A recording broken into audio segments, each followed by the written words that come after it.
Comic Timing is a proud member of the Stop screwing it up. Of the Comics Podcast Network. Bitch. Bitch? Welcome to episode 108 of Comic Timing, a comics podcast devoted to the average comic book fan from the average comic book fan. Joining in is Brent Casino, rotating panel guest, and myself, Ian Levinstein, discuss whatever comes to mind, time after time, here on Comic Timing. Remember that reset button that DC and Marvel love using? Well, we talk about it on this episode, as everything old becomes new again. Barry Allen replaces Wally West. Hal Jordan replaces Kyle Rayner. Is it a good thing for comics? Is it a bad thing for comics? Or is it a neutral thing for comics? Make up your own damn mind. Here now, Comic Timing. Hey there, folks. My name's Ian Levinstein, and welcome to episode 108 of Comic Timing. And this episode is packed to the gills with joy and fun here, and it was planned in exactly 9 hours, according to Facebook. So, hey, we're special here. We're joined by the co-host, not co-host, Mr. Brent Casino. Hey, I've been co-host for a while, my friend. Oh, I know that, but it's your freaking tagline. Why are you going back? Why are you going back? It's your tagline. You accept that. I thought we got past this. Fine, Mr. Co-host. Are you happy to just be called co-host? No. You start over. Put this fucker in the back. I've been calling you co-host, not co-host for the past 4 years, and now you're taking shit over it. What the hell? I don't know. Hi, Proceed. Brent. Hi, Brent. How are you? Proceed. Are you doing well? Irked. I'm irked right now. You're irked? Irked. I-R-K-E-D. At least you're not irkled. Do you know I do that? Oh, dear God. And moving on, let's go to the guys who haven't actually been on an episode via Skype yet of Comic Timing. They've been in person, but this time I don't have to see their faces when they make comments. It's Adam and Comfort. Hey! Was that a good thing? Hey! You made it sound like you're so happy that you don't have to see their face. I know. What's up, guys? Oh, nothing but the sky. We just working on the rainbow in the dark as we talk to you. Fun. I'll have my comments in soon, I promise. No, that's fine. We got them from Chris, and they're happy, and we're not even on that issue yet. Yay. We're just on issue 1 right now. Yay. I'm not behind yet. Yay. All right. Also on this call, returning after a long absence, Mr. Chris Johnson of whatever podcast he's currently doing. What's up, Chris? Hey, Ian. Hey, everybody. I can't keep track. Which one is it now? I actually am without a podcast at the moment. Oh. I've attempted several, but time and nostalgia for my first podcast have made it hard to move on, you know? Yeah, so everybody's still clamoring for that Spider-Man, and you're just like, shut up, rent a day. Well, not in those so harsh terms as you seem to be putting out of my mouth. Yeah, I'm a lot harsher than you are, as if you couldn't tell. I don't know. Some of those later Amazing Spider-Cast episodes, I'd give you a run for your money there. Well, welcome to a show where you get to actually bitch and moan about things. All right. And from the Fixer's Hideout and quite possibly 12 other podcasts, Mr. Daryl. What's up, Daryl? For this episode, refer to me as Chocolate Thunder. That's my stage name. Chocolate Thunder. Holy crap. Do I want to know what stage? I can't go into that right now till litigation is done. So Oh, man. Wow. Now I'm scared and don't know if I want to continue.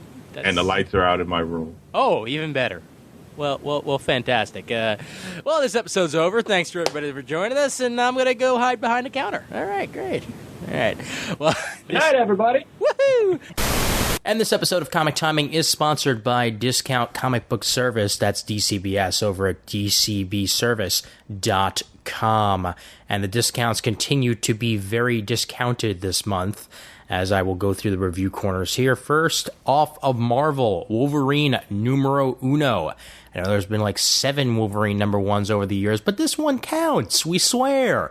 Written by Jason Aaron, penciled by Renato Guedes, and covered by Jay Lee. I'm sure I'm butchered Renato Guedes' name, but whatever.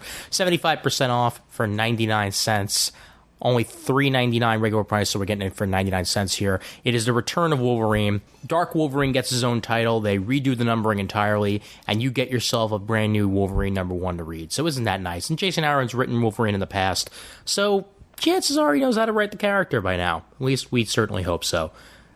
And Freedom Fighters #1 is the DC pick. Another returning here as Palmiotti and Gray return to Uncle Sam and the Freedom Fighters, dropping the Uncle Sam and the from the title, just being Freedom Fighters #1 this time. Art by Travis Moore and Trevor Scott, cover by Dave Johnson, and a 1-in-10 variant by Shane Davis. But the regular price, the regular issue, the regular cover, is 50% off at DCBS for $1.49, regular price of $2.99. And this is an ongoing. This is not a miniseries like the previous Uncle Sam and the Freedom Fighters were. So we've got ourselves an ongoing story here, written by Palmiotti and Gray. Who knows how long it'll be around? We shall see. And Mouse Guard, the Black Axe #1, is our indie pick for the month out of Archaea Press. David Peterson returns with a brand new Mouse Guard miniseries. 1 of 6 here. It's $1.92 on DCBS for 45% off of the regular price of $3.50. And if you're a fan of Mouse Guard, or even if you're never even read Mouse Guard before, or for some reason haven't even heard of it, this is probably a good jumping on point, because most of these Mouse Guard series are one and done, or not really too continuity intensive. You can probably pick it up here with Mouse Guard, the Black Axe. So I would recommend doing so there. And of course, if you are a first-time user of DCB service, of DCBS, well, go ahead and use the Comic Timing discount code to get an additional 8% off on your first order if you use the promo code CT8. That's CT8, only for first-time users. Remember that, okay? So don't try and pull something big on DCBS. Only the first time. 8% off on your first order with DCB Service. Thank you very much for the sponsorship. Discount comic book service, dcbservice.com. And before we get into the main episode here, also a quick reminder that if you like hearing my voice for some reason, this past week, Broken Sea Audio Productions released Twilight Theater Episode 3, The Cloud, where I play the character of Drake. So if you're interested in hearing me outside of the world of Comic Timing and in an audio drama form as opposed to my usual ramblings, well, you can check it out over at brokensea.com, and they'll have a link right there to Twilight Theater. It's the most recent post on there, and if it's not the most recent post, then go to the one before that, and you'll get a link to brokensea.com/Twilight Theater, and you can just download it or listen to it right there on the site. They've got a nice Flash player just like we do on the Comic Timing site. So that's all I have to say right now. Listen to the episode. Seriously, listen to the episode after all that rambling. Please. Thank you. This episode, we're titling it "Everything Old is New Again," and not just because Chris is back on an episode. We're talking about the changes that have been going on in Marvel and DC of late, bringing back titles and characters and people behind the cape and cowl that hadn't been for a while, and whether or not this is a good way for comic books to go, whether we feel that this is a step backwards or a step forwards. And that's stuff like, for instance, like the Avengers, Bruce Wayne eventually being Batman again. Come on, we're not stupid. We know what's happening. Barry Allen being the Flash, even though Wally West is around. Is it an oversaturation? That sort of stuff. Birds of Prey coming back, which might be the one positive part of this episode. You never know. Avengers, yada, yada, yada. We'll talk a little bit about Avengers, the Secret Avengers, but not that much, because Bert and I have got a review corner coming up soon where we'll go completely in depth with the Avengers books. But we'll at least talk about them returning to sort of like a happy Avengers versus a new Avengers, even though one of the titles is still called New Avengers, which really confuses the hell out of me. You cancel New Avengers and replace it with New Avengers. Yeah. What? Perhaps we should institute a statute of limitations on how long you can call something new. Yeah, after like 3 years, is it still new? It's the kind of new. Oh, okay. If after, not even after 3 years. Remember, it's after 60 years is it still new. Well, And same old guy. Can someone explain to me why the finale of New Avengers had pages from Secret Invasion in it? Because they wanted to. And they charged me $5? Yeah. Daryl, it was magic, man. Is that what it was? Because It was magic. Sworn they call it New Avengers finale, but I could have sworn I already bought those books that had those pages in it in the back. Well, that was more of a celebration of the title in general, I thought. I mean, it didn't take away from the story. There was still story being told on it. It was just old images, being repurposed. And some of them were new. There were one or two images in the back there that were actually new pieces of work, or at least weren't used inside of an issue before. So you weren't being entirely tanked. Was that No, what I I was think paying a for? lot of them were used in issues. Oh, yeah? House of M, Secret Invasion, New Avengers 1, New Avengers 6, and there was one more and something else. And one of them was the cover of, New Avengers 50 or whatever. Right. There you go. Okay. All right. Well, we were sort of hosed, but at least there was a story to go along with the pictures. At least they weren't just, putting pinups in it and charging money for it. Yeah. All right. Come on. Well, plenty of time to be bitchy and moany, Daryl, all right? You'll have your time. Okay. All right. Well, first up, before we go into the Marvel stuff, I want to go DC first because it feels like there have been some major changes going on in that. And one of the people on this call I know has a very, very specific stance on the Green Lantern books, but we'll start with Flash first. Yeah, no idea who I'm talking about with that specific comment. Me? Yeah. My ears are burning. So we'll start it off with Flash, okay? Up until this point, for the last 20 years or so, we've had Wally West in the role of the Flash, and since Crisis on Infinite Earths, we had Wally West in the role of the Flash. Then we had Bart Allen take over for 2 minutes and he died, whatever. But the important thing is that Barry Allen's story seemed to have been told. It seemed to have ended in death. Usually that's a good sign that things are over for a character. And then, 25 years after the fact, they decided to bring Barry Allen back and make him the head Flash while Wally's off in a corner, maybe doodling on a piece of paper, whatever he's doing. And it leads me to wonder, is DC Comics actually still trying to get new readers? Because when you bring back a character that the average 12-year-old may have absolutely no idea exists, how are you going to have comic books continue once everyone on this call is dead and gone? And that's what I'm wondering here. I'll start it off with Adam and Comfort. We'll roll on from there. Guys, handle it. I am torn on this, and I'm torn because of experience. Things that I've heard from people, because my initial thought was very much the same thing. What is the point of bringing back somebody who has been gone so long that you've got 2 generations of comic readers who never had Barry Allen for their Flash? Right. At the same time, though, my experience was that the people who seemed to be most in support of this were people who had never read Barry Allen before and had no experience with the character or really with Flash in general at all prior to this. It was mostly the people who liked Flash and had been reading comics. It was the old fans that thought that it was a stupid idea, and the people who had no idea about Flash that thought that it could be okay. Well, they didn't have an opinion one way or the other. That was the thing. There was zero opinion on that. We've been seeing that from the anime kids who might read, Flash. They don't really care. Now, the problem is does Barry Allen connect with those readers? And that's really the thing that will sort of remain to be seen, is can he make that impact that makes them eternal fans of Flash, like, some of us have become here. My general thesis is that you have to do this. I've come to understand that they are maintaining trademarks. Yep. They are maintaining merchandising rights. Stories come a distant third or fifth in place of their priorities. And in order to maintain these things, in order to maintain a story that can never end, that has to be an unending soap opera that will run for decades to come, at a certain point, they have to hit the reset button. And that's okay. What I wish is that they would have the balls to just come out and do it for real. Just reset it, get a big explosive finale that wraps up the DC universe, and then start over. Right, and really start fresh for a set of new fans. We were even talking today how painfully true, now, not all of it, but a lot of what Robert Kirkman says a few years back about new readers coming into comics they need the Marvel and they need the DC, which are well-known characters, to start with, to be with for 5 or 6 years, 10 years even, and then move on to something else.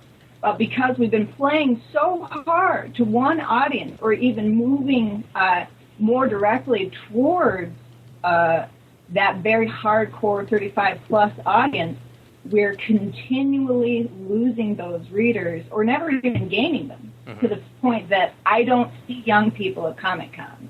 Very rarely. Right. And for the few people that might actually be young and starting with comic books, up until this particular point, they had seen one guy as the Flash. They had seen Wally West as the Flash in the Justice League comic and a lot of the other portrayals of the Flash in mainstream media over the past couple of years. It had been Wally. And now if they were to, give a chance to a Flash book, they would see a different Flash. They would see a completely different character than the one that they might have maybe gotten to have known at one point or the other. And I would at least say that would be at least somewhat confusing. There is another problem that's created there in that they are, from the first couple issues of Flash, and from Rebirth and from what we've seen elsewhere, it appears that there are some adjustments being made to the Barry Allen character to make him more exciting for a modern audience.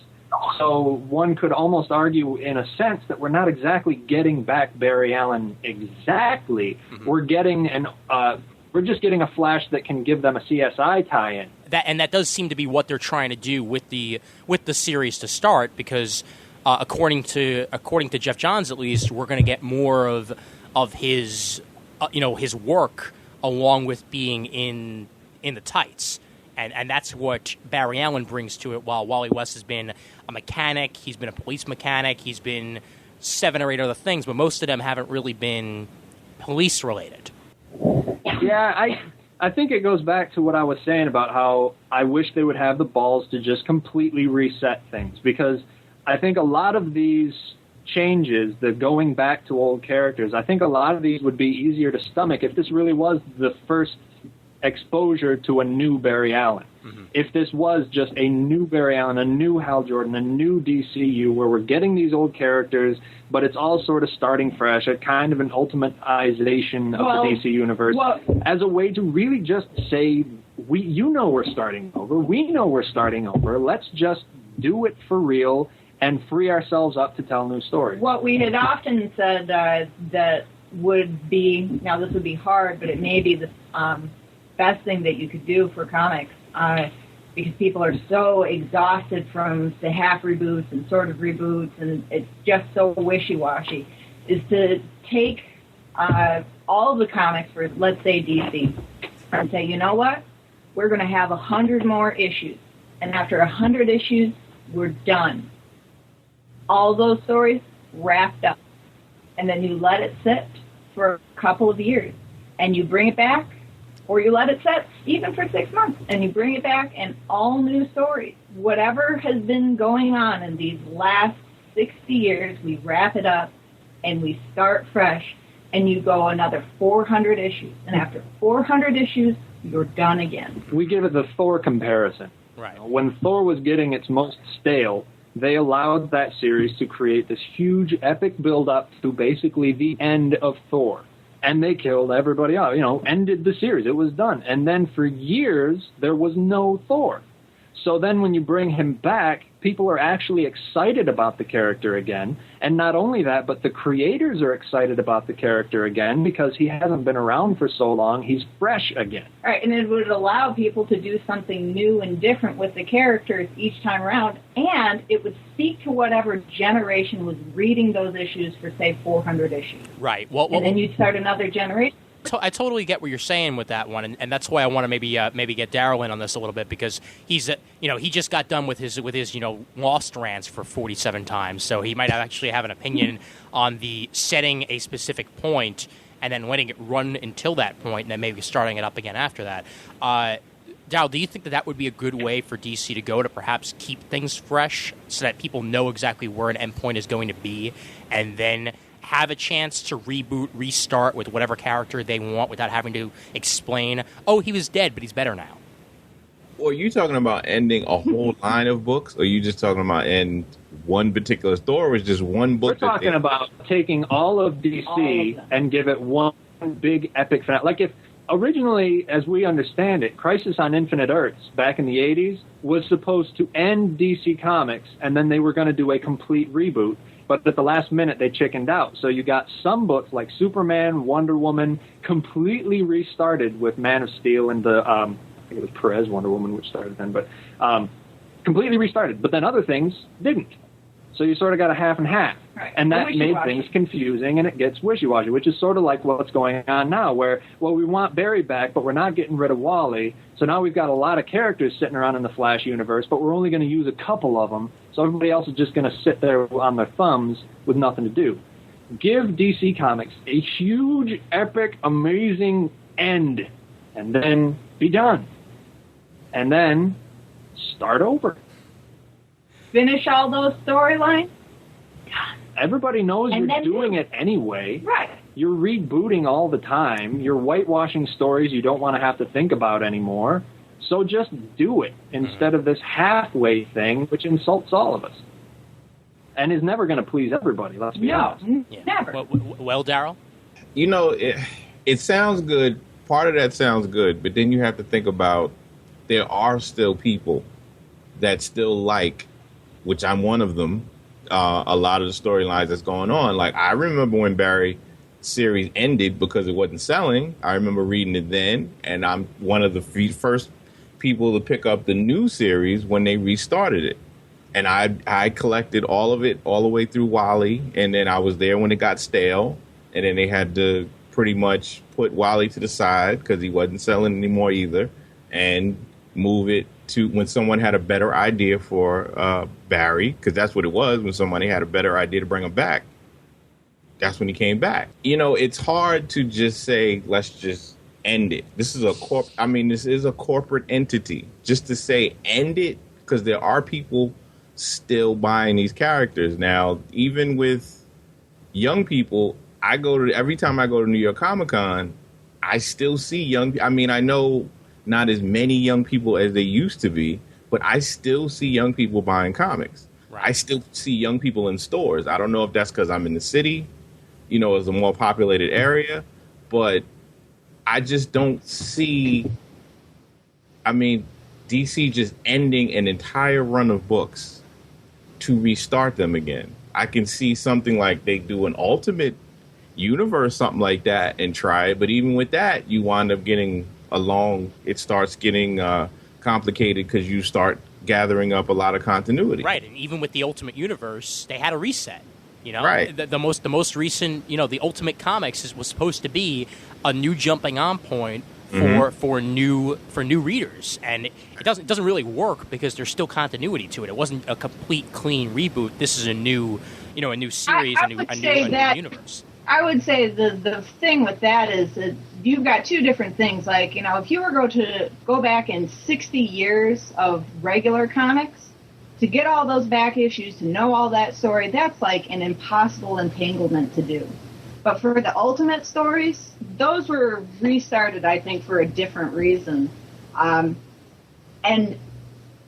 beyond that, you can really just go and read the Ultimate stories whenever you want to. So if you want to start reading Ultimate Spider-Man, you know what? They're there in trade paperback, and you can start whenever. You can find that stuff online, and that's what I find kids doing, is finding the trade paperbacks online or whatever, reading them that way, and Ultimate Spider-Man is always going to have a great jumping on point.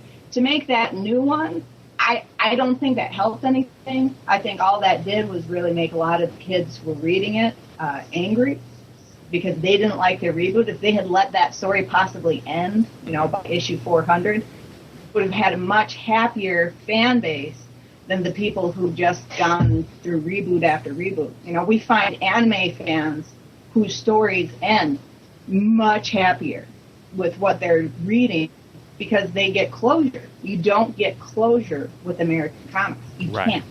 Right. Well, Brent, what about you? I mean, you started comics around the same time that I did. Maybe a little bit after that, because you started in 2000 thereabouts. Hush. What? It's true though. Hush. Oh, sorry. No, sorry. That was the name of the storyline. My bad. So you're telling me to shut the fuck up. Perhaps. But all right, so you started with Hush. So now here you are. You've been reading for a few years. Do you prefer the soft reboot or the hard reboot? Do you prefer the new character taking over the mantle, or do you prefer completely starting from scratch and still having those previous stories to work off of if you want to? I don't know. I mean, they killed Blue Beetle, and then they brought on the new one, and I loved that series, and so I like that character. Really could give a shit less about Ted Kord, but that's just me. I'm maybe speaking some blasphemous words for you old farts in the room and on the podcast, but whatever. Hey. It is what it is. So Yeah. You magnificent bastard. Young whippersnappers. Hey, it's the truth though. I believe that I actually, I myself, even though I know Ted Kord and I knew him before Jaime, I relate a hell of a lot more to Jaime than I do to Ted. It's just the way it goes, because that's quote unquote my Blue Beetle. That's the one I actually picked up the issues of. Who is this Jaime? I don't know who you're talking about. he's the guy with the super cool suit. What did Ted Kord have? Nothing. Hey, he had the Blue Beetle mobile. Oh wow, He had a bromance. so cool. Wow. I honestly, the tough thing is there's a lot of nostalgia for things like Blue Beetle cars, and we grew up with our own retardedness. That's the issue, because they're pandering to the 35 and the 30 and up audience. There's a lot of nostalgia just from them being old and reading so long that they don't want to take a chance on any new things. And they had the launch of the Blue Beetle series and did pretty well, and then as soon as that started to peter out, they put him up on what's it called, Brave and the Bold, and he was featured in that. Featured in the Brave and the Bold comic at the same time. He's got like 2 action figures. He's he's a popular character. He's starting to catch on, and then they just killed it. Just done. Sorry, dude. And I understand from a sales standpoint, he's still in Teen Titans, but he's just not the same. And as far as Teen Titans isn't the same, that also has that's also a problem. Yeah, that's kind of a wash too. But as far as like Flash goes, I mean, I liked the Flash. I dug him in like JLA when he was Wally, and then Wally went away, and I started reading the abysmal Bilson and DeMeo Bart run, which got a hell of a lot better as soon as Tony Daniel and Guggenheim stepped on. And I've said that numerous times on the show before, that I would have liked to have seen them continue their run, so on and so forth, but apparently it was only in the plan for that to be a 12 or 13 issue thing. Yeah. Only a year. Only then to bring Wally back for, I don't know, a year and a half, and then only then to stop that series, and then bring, what's his name? A week and a half, yeah. Those dang kids. The super duper old guy back. What's his name? Barry Allen. Barry Allen, right. Barry. Oh, sorry. The freaking original, the mighty Allah, the master of all things, Barry Allen Flash. Oh my gosh. He's so awesome. The thing is, Barry did better being dead, unfortunately. If you look at the continuity, if you want to look at it in those terms, Barry Allen really did need to stay dead, because it speaks to a whole lot of the Flash mythos for him to have been the Flash that gave himself to this incredible thing. But then to bring him back sort of negates all that specialness. I think the issue with Barry Allen was that he was such a Silver Age character, and he kind of died at the end of the Silver Age. I mean, if you want to look, I don't know what you call, maybe the Bronze Age or whatever, but you kind of had no modern stories with Barry Allen. And I think they wanted to introduce Barry Allen to people in a way that they didn't have to go back and read the old stuff. He wore a fucking bow tie. Because maybe they didn't relate to him, you know what I mean? So then they started doing this time travel bullshit and this alternate dimension and the cosmic treadmill just to bring Barry Allen back to get these modern stories. And then finally they were just like, you know what? Forget it. I'm wearing a bow tie now. What's the problem with the bow tie? Yeah, I think the 11th Doctor would have some words with you, Ian. Oh, exactly. Yes, because when I think of fashion and flavor, I turn to the 11th Doctor. My God, he looks like he's wearing his father's clothes. You leave him alone. Hey, I have no problem. I have no problem with Matt Smith's performance. Okay, he just really, really looks like an 8-year-old wearing his 45-year-old father's clothing. Well, he is 900 years old. I don't know why he's not jumping on that girl though. She's hot. I don't care how many lifetimes I've lived. If you're hot, you're hot. I'm sitting in that TARDIS all that time. I'm trying. That's a completely new conversation for a completely different time. Trust me. Let me get Chris into the conversation a little bit because he hasn't actually had any words yet, and I know that he's the unique guy because he actually goes back into the Silver Age and reads these Silver Age comic books and has an affinity for them, while I am the schmo who's 26 years old and likes the current stuff. So you've probably got a little bit of an A and a B thing going because you know Barry Allen and you know Wally West and you know previous Spider-Man stories and whatever, and you know previous Avengers stories and you know previous DC stories. So where are you in the whole bringing people back thing? Okay, well, yeah, I love the Silver Age. I mean, I don't know. I just love just how quirky and weird and how basically anything that the writer could think up, they would put on the page. It doesn't matter if you had Batman fighting aliens or the Avengers, I don't know, doing a charity race down New York. I don't even know if that's real, but that anything that Spider-Man meeting the cast of Saturday Night Live. Iron Man on skates. Spider-Man and Hypno Hustler. Superman fighting Muhammad Ali. Yes. Yeah. Iron Man exactly. with a nose. Like Archie. Yeah, and it's just that I love that era. I love just how much fun that era is and just how anything goes, during that era and, the art and it just clicks with me, even though I'm only 20 years old. And, if you look at my my tastes usually run before my time in a whole lot of areas of entertainment. Gee, you think? Yeah. But when it comes to bring dead people back, I think that, I wouldn't want a hardline reboot because I think that you can use continuity without replacing everything. I mean, I don't like this whole trend of people because I think it's basically the people. A lot of it is probably the people who are in charge of, guiding the DC universe at the time.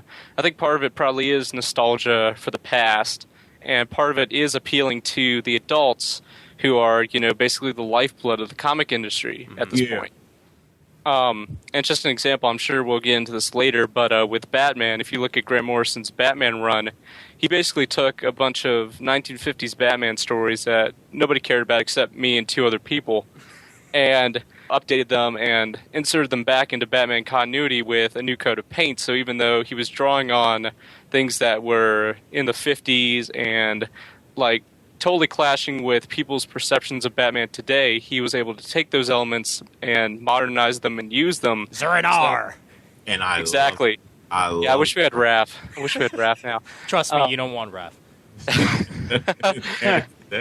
But I think that you don't have to wholesale, bring back, characters and replace the existing ones. I think you can take elements of continuity that you think would be cool to use, update them, and utilize that history. I mean, there's decades and decades of continuity that's waiting to be, so there's that, story for each character that might have seemed goofy during the 50s, but there's a writer who can see that story and think of how they could use that with modern audiences. Right. And I think there's like a couple characters like Batman and Superman who I think should stay with, who originated that role. But there's characters like the Flash and Green Lantern and Blue Beetle and the Atom who I think are open up to having a legacy, having characters, new characters come in and assume those roles for a new generation. Yeah, and see, and here we are, and I was going to go on this rant eventually, so I might as well go on it now. Here we are at DC, where you've got 2 changes that have happened recently. Number one, you bring back the original Atom. You bring back Ray Palmer, which I'm perfectly fine with, because Ray Palmer, good character. He went away for a while. He had to go away after what happened with Identity Crisis, and he came back, and that's fine. So you've got 2 Atoms running around, just like you've got 2 Flashes running around. Now it's 3, now it's 4, now it's 12, whatever. You've got 1,700 Green Lanterns running around. So I think it's perfectly fine to have 2 Atoms running around. Not that big of a deal with that. And then here you are with the Titans, where you go back and you bring back the original Teen Titans as a series. You bring back Donna Troy, you bring back Roy, you bring back Dick, you bring back everybody who was on the team. I don't have to name them all. And then you decide after about 12, 15 issues, they're all doing their own things in the universe. We can't do that anymore. Let's do something different. Let's reboot the Titans entirely. Oh, I know what we haven't done in a while. Let's have a bunch of villains come together and kick people's asses. And the previous Titans team that we spent ages trying to bring back up, they can go do their own things. Why don't we make them Justice League members? That's a good idea. Let's do that. Okay, fine. James Robinson, go ahead. You can have them. We'll see you later. And, then they rip off somebody's arm. I'll get to that later. But but here we are with the Titans book that has villains in it. And what's the first thing that they do? Well, apparently Eric Wallace turns to DC Comics. And yes, I'm putting words in his mouth. I don't know if this is exactly how it happened, but I assume it was. Or he went to DC and he said, who can I kill? Who are you okay with me killing in order to prove to everybody that my new team of Titans are badass? And they went, who's not currently in a book? Okay, well, Firestorm's out of the picture because we're using him in Brightest Day, so that's not going to work. If we kill Wally West, we're going to have a Bring Back Wally West campaign in our hands, so we can't really do that too much. What can I do? Oh, yeah! Nobody's using Ryan Choi right now.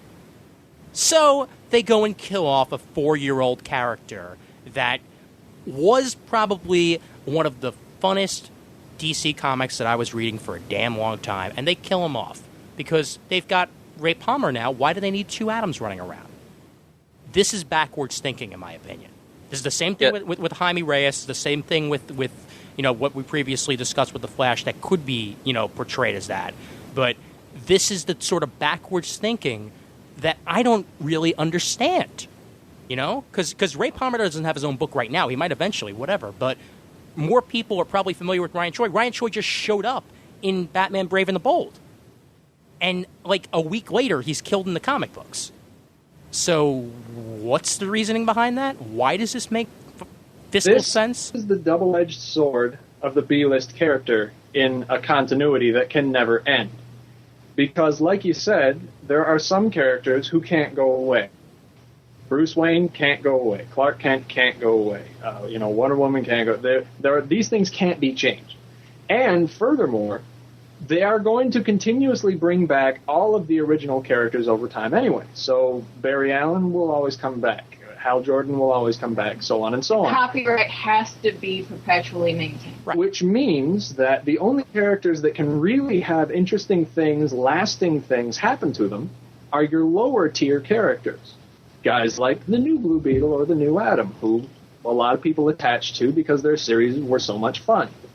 The problem is that even though their status means that you can really do interesting things with them because they don't have the same kind of locks on the character that other people do. You can do a whole lot more to Ryan Choi than you ever possibly could to Bruce Wayne. Everybody knew immediately, you take Bruce Wayne off the board, he's going to be back in a couple of years at the most, and nothing will have ultimately changed. But Ryan Choi, anything's possible. Nobody knows who this guy is. They just made it. The downside is that attaches us even more to the character, but that character is always the first one on the chopping block because he has the shortest history. And because he has the short history, he doesn't have anybody clamoring for him. He doesn't have anybody in the office that's willing to fight for him. Anyone in the office, I think, is another important. They don't give the low-tier characters enough time to build the audience, to build the popularity, to build the persona that would make them untouchable. And so every time a new event comes along, and they come along pretty much bi-yearly now, every time a new event comes along, and naturally, every time they've got to kill somebody off so we know that it's serious. So who's on the chopping block? The most interesting characters they have. Because those are the ones that you can't mess with, because they're the ones that aren't untouchable. But here we are, and I know times have changed, but does anybody remember when Jay Garrick and Alan Scott were flashing Green Lantern and they decided, let's reboot these characters. Let's make new characters that have very little to do with the previous ones, but let's make them, and let's make them our main characters, And they did that, and it worked. and they moved on, and the previous characters were still around in one form or another, but these other characters became your new characters. Why can't we do that anymore? As a matter of fact, it updated the property, didn't it? Yes, it did. Made it valid for a whole new audience. Yeah. But Jay Garrick and Alan Scott weren't worth money.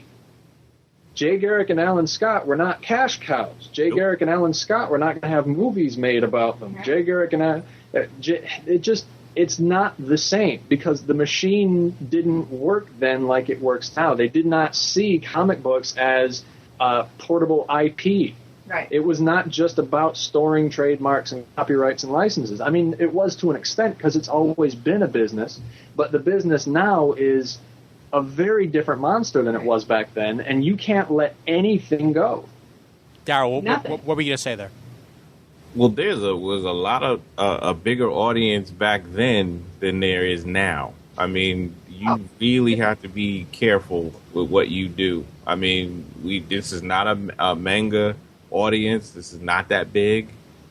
The amount of people that are going to keep buying comics, a lot of them are us old heads like me who enjoy some of these characters. But as one that loved, I read all those Ray Palmer stuff and reboots. I hated what they did with Choi. I hated that storyline. I will not pick, and I said I will not pick up Titans because of them killing off the character because it felt so cheesy and forced the way they did it. Yeah. So it can go. I mean, yeah, it is a double-edged sword sometimes where they want to make a character, they want to bring something back and make it exciting, but they can mess it up, and they totally messed it up. And on the other side of the coin, man. I mean, I know that you feel entirely differently about the other characters that they've messed with recently than I do, because we've had arguments about this in person and we've had arguments over Twitter about it, where I hate what they've done to Roy Harper, and I hate what they've done to Green Arrow, because to me it feels like it's just so forced, along with what the lines of what happened in Titans with Ryan Choi is. But I know that you're a big fan of that. Yeah, I like the change. I like the change that they did with the characters, because the books were not doing well. Mm-hmm. I mean, at the numbers every month, those numbers were going down on those books. They was just sinking lower and lower. It was either cancel the book completely and just end it and kill off Oliver Queen again, and then reboot it, or try to do something to shake it up. But see, here's the problem. Is I think I'm with Ian on this, in that I have no problem with them shaking things up and going in different directions to try to raise interest in a property. But ever since probably Identity Crisis, there's been this mentality that to shake things up and to make things interesting, you have to have violence and sex and rape and just terrible things happen to characters to somehow make things interesting. But really, I think it just makes DC look like a bunch of jackasses. Wow. You're a Marvel fan. You'd say that anyhow. No, I have my own beef with Marvel, and I'm sure we'll get to that. Yes, we will. But, I mean... But both companies have been doing that since the late 80s all the way to now. That has always been... Not as bad as now. I'd argue not as bad as now. It's been some violence that it is bad. It's been some violent stuff that's been happening. They killed Superman. They broke Batman's back in the 90s. And nowhere near as bad as the rape of Sue Dimney, though. Nowhere near as bad, in my opinion. It's not. It's very different. In the 80s when they did that stuff. Too, remember? In the 80s when they did that stuff, it was mostly out of continuity. Like Dark Knight was Elseworlds. A lot of those violent books that were happening were not the mainstream books, and now it is in the mainstream. And furthermore, because it's all mainstream titles, what they're doing can't be undone. You kill off Arsenal's daughter, you can't just bring her back. I mean, I guess you could argue that you could, and she'll probably come back as some like half cyborg villain sometime when a writer runs out of ideas. I'm hoping from the future she'll come back and she's grown up, or she'll come back. She'll come back all grown with a soul sword and somehow escaped death. Yes. Yeah. Yeah, the same way as Wally's son who lost his powers, he's going to definitely turn into a villain now and have a feud with his sister who stole his powers away. I mean, you can see the bad stories coming a mile and a half away. It's because of the big things they're doing, you can't just take it back. They're doing more lasting damage, you could argue, or not. I mean, some people like these stories, some people don't. From my perspective, it looks like lasting damage that these characters are going to have to live with, and all future writers are going to have to deal with. And either you're going to have some crappy story that tries to undo it with a whitewash effect, or you're just going, which happens all the time, or you're going to have to stick with it. You know, Arsenal with cybernetic limbs now is going to be the new standard, or maybe Zatanna will finally use her magic for something and heal somebody instead of taking their mind away. Remember, this is not drama. Because it's perpetual, it is melodrama. Yeah, it's fake drama. It's let's push things to the furthest extreme we possibly can because simple human emotion isn't enough anymore. We got to really gut somebody. And so the thing is you get the situation where, you know, your readers, and because we do so many conventions here, we talk to tons and tons of readers, you know, every day while we're at them. And the readers really at this point are just crying bullshit.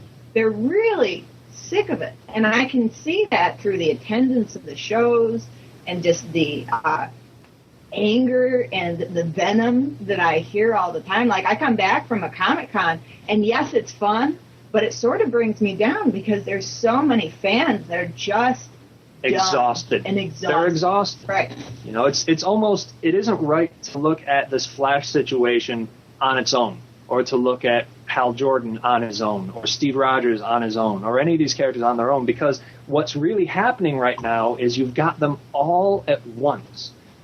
One after the other, after the other, after the other. I mean, Marvel has been stringing huge company crossover events together, one after the other, for the last, 5 years. It's never stops. A different story. It's one story called Big Fucking Crossover. And it's got a lot of issues. Right.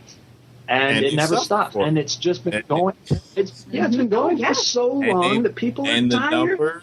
The numbers made them suffer for it. Like, if you look at the Siege, it depends on what you did. Like, if you look at the numbers for Siege, it's a lot lower than the numbers were for the previous crossovers. Like the market. Yeah, the market has to decide, and it's up to us to do that. So we didn't buy Siege, so you know what? They're not going to say it's because we didn't buy it.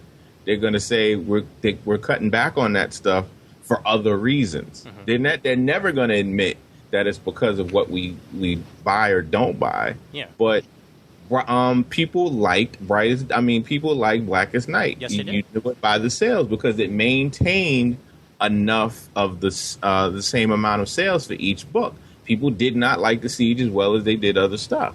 So if DC does another crossover and it does not work and people don't like it, they will not buy it. The sales will go down and they will get the message. But it's up to us to send the message. Well, Brent, where are you at right now? I mean, I know that you're sort of middle of the road on your purchasing and stuff like that. But I mean, where are you frustrated? Like, I mean, are you in the masses right now, or are you okay with what DC and Marvel are putting out this very moment? I don't know. I'm kind of middle of the road. The Batman stuff's got me excited. Yeah. Because Return of Bruce Wayne is coming out, and the first 2 issues of that have come out, and those are really damn good. Yeah. And I'm digging what he's doing in Batman and Robin. I actually like the Flash series as much as we thought Rebirth was kind of middle of the road. The first issue was a tour de force, man. Yeah. Mm-hmm. And Francis Manapul was fucking out of the park. Second issue was good. Yeah. Second issue is not nearly as good as the first, but it's still pretty good. Right, but it wasn't. It was still a standout. Yeah. Better from any other Flash stuff I've read recently. Sure. Yeah. Brightest Days got me going pretty good. It's just starting to kick things off, so that's got me going pretty good. Green Lantern is particularly excellent. As far as Marvel goes, Siege, returning everything to the status quo is kind of like, for me, is kind of losing interest because I came in at Marvel when they started New Avengers and all this upheaval and stuff like that. So all that stuff is what I was, almost brought up on with Marvel. You know what I mean? I mean, that's my Marvel. This Brian Bendis fuck everything era has been my Marvel. New Avengers has been my book. Mm-hmm. I love that book. And I know it's not going to be the same but I'm interested to see what it is. But as far as like Avengers #1, I mean, it really didn't grab me, just storytelling wise. Secret Avengers, I dug. Secret Avengers was great. Yeah, I mean, we'll get more into Secret Avengers, more in depth for the review corner. I don't want to go into depth but I'm kind of holding out to see what the other two Avengers. Academy looks solid because I was so digging Avengers Initiative. I might have been the only person that was, but I liked it. I read that book front to back the entire way through, and I loved it. I'm the done 3D, now, though. dude, the fucking 3D man stuff with the Secret Invasion, that was kick ass. Well, you know what's great actually right now, and surprised the hell out of me. The first issue of the new Thunderbolts that Parker's putting together was really damn good. I didn't buy it. It's new. It's like old school Thunderbolts mixed in with like Suicide Squad. That's the best way to describe it. You got some heroes, you got some villains, you've got some reformed heroes, and they're all in there. Most of them are trying to knock time off of their prison sentence. But you've got Mach 5, Songbird, and Mockingbird, and Fixer from the original Thunderbolts, along with Juggernaut, Crossbones, and Ghost. And Man-Thing? And Man-Thing is their teleporter. Okay. Yeah. And that so far has got me like enthralled. Like this is the most I've been interested in Thunderbolts since the beginning of Warren Ellis's run. So I'm happy. Oh, who wouldn't want to get their hands on that Man-Thing? Here's the thing. You knew that was coming. The thing we were also talking about earlier today, too, was that comics right now, if you compare them to any other era, may be written better than at any other time. And they may look better than at any other time. But because of your fan base and the exhaustion, that's what's really killing it. Yeah. You could do incredible stories, but unless you got that excitement going, which is really waning, I don't know if you can save it right now. Depends on the artist, too, because some artists are going straight from their pencils to coloring, and they really shouldn't. I mean, we know this from example. I mean, Joe Madureira's Ultimates Volume 3 was impossible to read. That never happened. Yeah. But you've got guys like Ron Garney on Weapon X that are looks beautiful. That are doing it from pencils, and it looks awesome. Oh yeah. I think it's just a matter of who's doing the coloring. Oh yeah, no, dude, it's totally on who's doing the coloring, and it's totally on what type of art you yourself put out before the coloring, because even the best coloring in the world can't save art that needs inking that isn't inked. No, you probably saw the. I saw pencils, and we talked about this on the show before, from Joe Mad's Ultimates 3. Yeah. Fucking sick. Mm-hmm. And the coloring just, Yeah. No, it needed to be crisper, and, it was a great idea. It probably works very nice when, that colorist is maybe doing covers or something like that, which I won't be surprised if that's where he started, but, there's a difference between interior pages and the colors, and he just didn't know it quite yet. And it was also very dark, and when you've got Joe Mad is a very dark sort of artist. He tends to use a lot of heavy blacks and a lot of hatching and stuff, and when you're working with a dark artist, you can't let your color be as dark or as muddy as that colorist wanted to go, because everything starts to sort of swoop up. Man, I would be okay. Overall, I would honestly be okay if everyone in the Marvel Universe was colored by Paul Mouse, because... it's not just because I interviewed him either. It's because the Fantastic Four stuff that he's been putting to get out for the past God knows how many years, and the stuff that he's been doing with Dale Eaglesham, that's a guy who knows how to color from absolutely anything and make it look like perfect. Yeah, I would agree with that. Mm-hmm. Yeah, but sadly, I don't know how to clone people yet. Someday, maybe he'll train others, and that's really the hope, is that guy does good stuff. Pass it on. He'll pass it on. Yep. Right? Mm-hmm. We're spicing. We're working on it. All I really want with comics right now is to see more young readers to replace the old readers. I'll take it a step further. I would like to see more young creators to replace the old creators. DC is talking about, we saw a press release about a month back probably. DC was quietly talking about something that sounded very much like their own Ultimate line, But when they announced the creators that were on it, it was going to be, you know, Jeff Johns and a bunch of the other old guard, big deal DC writers. Yeah, that's the Earth One graphic novels that they're coming out with. Yeah. Yeah, mistake. Total mistake. If you look back at what made Ultimate Marvel so successful, is that when they launched it primarily with writers nobody knew, who had never really done any superhero stuff before, who had never really done any mainstream stuff before. Who were hungry for what they were going to do. Hungry to dig into this stuff and were given carte blanche to do basically whatever they thought would be a good story. And what you got were some fantastic, interesting, exciting, different sorts of stories. Very different takes on these characters, and yet at the same time, very current takes too. Very current, very different, but still very true to those characters at the same time. But it only happened because you had new, fresh creators who were not going to tell the same old stuff again. And if I feel like if I look at any Jeff Johns book now, it's going to look the same as basically any other Jeff Johns book on the market. What could Jeff Johns do with an Ultimate Hal Jordan that's not exactly the same as what he's doing with regular Hal Jordan? Mm-hmm. Yeah, and it's the same stuff. That's the way I felt. That's the way I felt about the All-Star line. Even when they gave Frank Miller All-Star Batman and Robin with Jim Lee. Yeah, it was. I mean, they even eventually stated that this is technically a part of the Dark Knight Returns universe. They didn't say that at first. Yeah, you could tell. You could tell that though, just reading it to begin with. I did. Yeah, there's a lot of people's speculation that, you know, this feels similar in tone with that stuff. Mm-hmm. It wasn't really All-Star per se that anybody could pick it up, read it, and enjoy it as All-Star Superman. Right. You know, was. Yeah. Yeah, no. All-Star Superman, that was the right idea. That was a completely, you know, separate continuity with just an all-time, forever good story, which made me wonder, and I don't know if you felt the same thing, Brent, like, what the hell was the All-Star line supposed to be if one of them was, you know, a forever, timeless story, and the other one seemed to be going off of something previous? Got me, man. Anybody else have any ideas, Chris? Well, they went with... I think it was just to give it to some creators who could tell whatever stories they wanted to tell. Okay. Because they knew it would sell. And then once the editor behind it left, they realized how such a bad idea that is.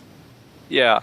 I think the All-Star line is really DC's Heroes Reborn. Right. Because Heroes Reborn for Marvel was their first swing at an Ultimate Universe, and they completely botched it and then fold it back in with the regular line. Now, that was obviously sort of part of their plan from the beginning with Heroes Reborn, whereas All-Star doesn't appear to have had any sort of plan whatsoever.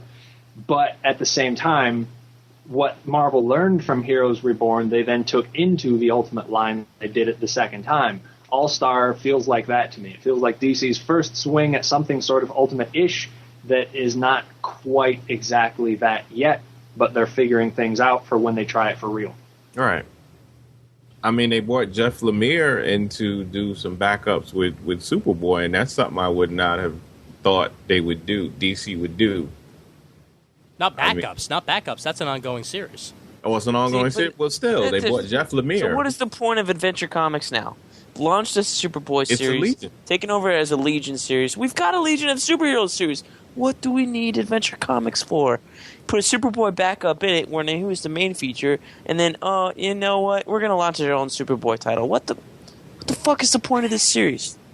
Seriously. We have a Legion of Superheroes written by Paul Levitz. Current, you know, catch up. Why do we need more? This is what I don't understand. You bring back Legion of Superheroes, fine. I liked where they were going with it. And this is another review corner book, but this would be a different conversation because we're going to talk about the actual insert. But the concept behind it is nostalgic because you bring back Paul Levitz, similar to bringing back Mark Waid on The Flash with Wally West a few years ago. Fine. Whatever. He's moving forward with what Jeff Johns was building on. Fine. It was cool. All right? But why do you have to do – I understand why you can do that separate from Adventure Comics, but why do you stick Adventure Comics in this soulless limbo of it's a Superboy book, it's a Legion book, it's a Legion book with Superboy backup, oh, we're going to put Atom stuff in here. What is the point of this book? Is it spotlighting Legion? Is it spotlighting lesser-known characters? Is it spotlighting Superboy? Why are we shuffling around? It's like, just do away with the book. I don't think Legion can support two books. I don't think they can either, and I think Adventure Comics is going to be the one to go because, even if Adventure Comics was around for years, it hasn't been around for a while, and Legion of Superheroes is an actual Legion of Superheroes title. It's like, yeah, they made such a big freaking deal that, we're bringing back Adventure Comics. Here's 501. Oh, here's 502.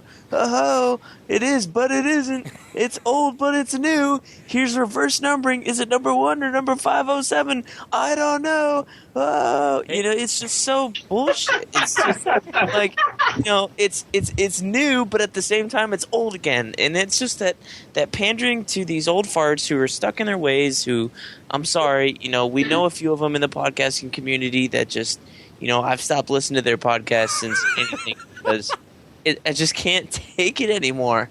And the problem is like that.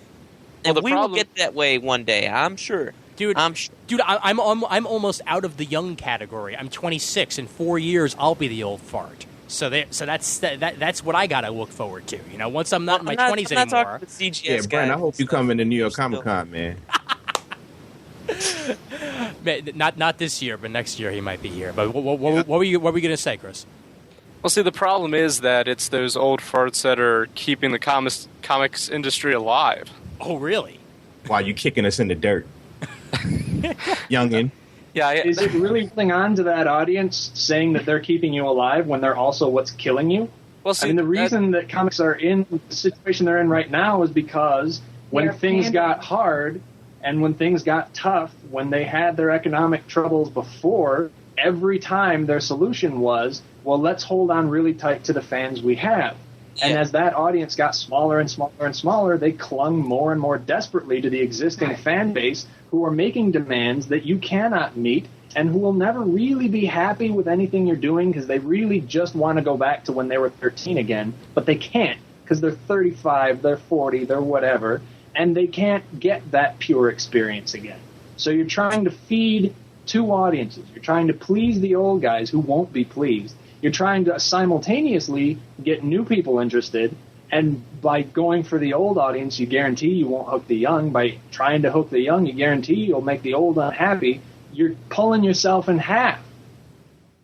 Yeah, see, that I don't think it needs to be an either-or situation. Right. And see, my big thing, and I apologize to DC for calling you guys a bunch of jackasses earlier because I do like your books, but my big thing is with the tone, because I think that the mentality is that with all the violence and the sex, that they think that they're being mature in their storytelling to appeal to these older readers, but it's doing the exact opposite, and it's just coming off as very juvenile. What sex books are you reading from DC? Because I can't think of one. Okay, well, in Rise of Arsenal number 3, we had Roy thinking about ranking the women he's had sex with while fighting against Cheshire, and then trying to get pity sex from her before we found out that he was having some trouble down there. And this is after he had called Donna Troy like a whore for sleeping with all the people that she slept with over the years. Yeah, exactly. I mean, it's just story. But the story was his daughter was murdered. She died. He's going through a lot of shit right now. I wouldn't blame him for trying to get laid. Now, in one sense, we complain about how the writing is and how you don't want to talk down to your readers. And JT Krul is not a guy that's been in the mainstream for a long time. This is his story. Now he's trying to let you. I read it, and I've been in DC for a long time in Marvel. I'm the old head that people talk about is tearing up comics. You're cool, Daryl. You're cool. He put in. I mean, I understand where he was going at. He wants you to know that all these things are happening with him. Roy is not in a good place. He's in a terrible place, and he's lashing out at everybody. He blames himself for being a superhero because he thinks that's what killed my daughter. He blames the superhero community for not saving my daughter. Then on top of that, he's always had those issues where he made a baby with an assassin. I mean, that wasn't that was something that was done quite a long time ago. I mean, even in that, is kind of bugged out that he was having a sexual relationship with a killer, with a straight for hire assassin. So he always had issues. I mean, and on top of that, he's a drug addict. I mean, that's something you don't ever get rid of. You still have those tendencies there. You always have to deal with that. So I think he was trying to put that. He was trying to put all that into the story and not sugarcoat it what he was going through. Now, I think it happened so fast. The way it was written, it might have been too quick, and it jarred a lot of people because they weren't used to something like that. I think the main issue is that they shot themselves in the foot a long time ago as far as readership. You know what I mean? Whatever the circumstances were, I don't know because I wasn't around. I'm not in the industry, but you know, in the 90s, I guess I'm just speculating here, so don't quote me if my history is wrong here. But you know, we had comics in supermarkets. We had comics still on spinner racks from time to time. What happened, basically, what they shot themselves in the foot with is that they took comics out of the accessible areas to everyday people and put it into a tiny little dark shop run by people who don't care about customer service and just care about comics. You know, per se, these comic book stores that don't have great, they're just not great or whatever. And you know, basically what they took comics out of the hands of the young readership. You know, when you're walking around and the kid's walking through the magazine aisle, oh, Mom, I'm going to wait here. Come get me when you're done. Pick up a comic book, read it. Stop by a spinner rack, read it.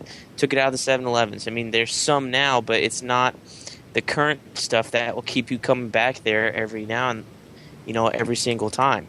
You know, Walden Books was for the longest time the only place that had a spinner rack of, you know, it wasn't the newest stuff, but it was at least a month or two behind. Yeah. And those are all gone now. I think Borders may still have a rack or two of things. Some of them do. Not Some all of them do. Barnes & Noble seems to have them, but they keep them behind the counter.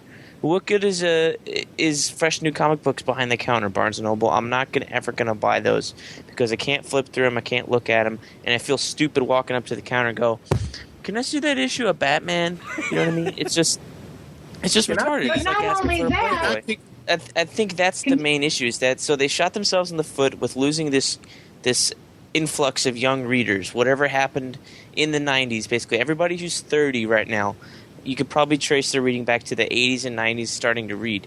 That stopped. At some point, a huge mass of that stopped because they just were not available everywhere anymore, right? So once they realized that, now they have to pander to these people, you know, these older readers who have been buying them for years because there is no more influx of new readers. And they're trying things like, you know, the Iron Man 2 movie, rather than, give them the current copy of the comic, we'll put out some cheaply written, cheaply drawn movie tie-in that has nothing to do with anything and go, oh, here's a comic book, comics are cool. When it was total shit, and they could have just given him Matt Fraction's #1. You know what I mean? That's what angered me most about going to see Iron Man 2, other than the fact that I was holding the door open for my girlfriend and some cop yells at me and tells me to shut the door because they're trying to keep this huge movie theater cool. Fucking retards. 70 degrees outside in Florida, but separate issue. Is that they give you, you know, I was like, oh, cool, and open it up, and there's nothing relatable in this comic book to what's going on with Iron Man right now. You know what I mean? You want to get them to a comic store. You want to do these things. Do like, you know, a comic shop that's on Bleeding Cool all the time. They're in Orlando. They are almost on the other side of town, but they're at my movie theater on the east side of Orlando giving away free copies of Jonah Hex, New Avengers, Iron Man, Civil War, all these retailer incentives, these $1 issues or whatever that's coming out from Marvel, just giving away willy-nilly to anybody who wants one. I mean, I'd like to see more retailers doing that, but I'd like to see the companies do that rather than the movie studio get this cheaply written and drawn something. Just print up a whole bunch of things that are already produced, and you don't have to pay people a second time. It's just retarded. So they lost their readership, and they're trying to get it in a way that they can't figure out how to do it. I think is the big issue. And if they were to get an influx of new readers and figure this out magically, digital, I'm telling you, then we would not have this problem of everything is old is new, is old is new, is old is new again. Because it wouldn't be pandering to the same audience. Yeah. I do see that with digital is changing everything. And the kids that we talk to, anime shows who, remember, do read comics. Our biggest seller is a Gambit print. I got a Green Lantern Corps piece that goes gangbusters at anime shows, and they can name all the characters. Yeah. They're reading them, but they are reading them online, not with paper. For the direct and market. No, not at all. Not at all. Yeah. They don't want to pay $4 an issue. Yeah, well, the only time these people would ever go into a shop is at that event that happened a few weeks ago. It's called Free Comic Book Day, where they can go in, they can get a couple of free comics. Everything's 30% off at most stores, or at least 20% off, where you can go in, get a deal, and go. Like my favorite thing is at Cosmic Comics in Manhattan. You can go there, and everything in the store, literally everything in the store, including new issues, back issues, and trade paperbacks on a Free Comic Book Day, is 50% off. Everything. And that's the best time for people to go into a shop and buy stuff because it's reasonably priced. It's probably the amount that it would be on digital. A $2.99 comic all of a sudden becomes $1.50. That's called that's a deal right there. That's reasonable for most human beings, and they'll go ahead and they'll buy it. But that's not what everybody does. And these stores can't have a Free Comic Book Day every single week. That's not the way to get anybody to go into the store, because if you're giving away free comics every single week, how the hell are you going to make any goddamn money? But I think what Brent said I think what really killed a lot of people that go to comics, a lot of readers stopped buying comics when they went out of the store, when they went out of the newsstands. And then at the same time, you had all these terrible store owners who were doing things like being mean to customers, not even reading the books that they were selling. I mean, if they had the amount of stores now, that they have so many good stores now that do so many good things, if they had more of those stores back in the 90s all the way through, I think they could have kept a lot of readers. But when I think Marvel and DC got lazy with the way that they were trying to come up with stuff, they didn't care. They just started spitting out product. And at the same time, you had stores that were, when it had the people buying all the covers and all that kind of stuff, it was easy money for a lot of bad stores. And then when it got to the point where everything fell under, all that stuff happened at the same time, and people left stores and didn't come back. Well, yeah, that's the big thing, is that comics became collectibles instead of, something that you'd read.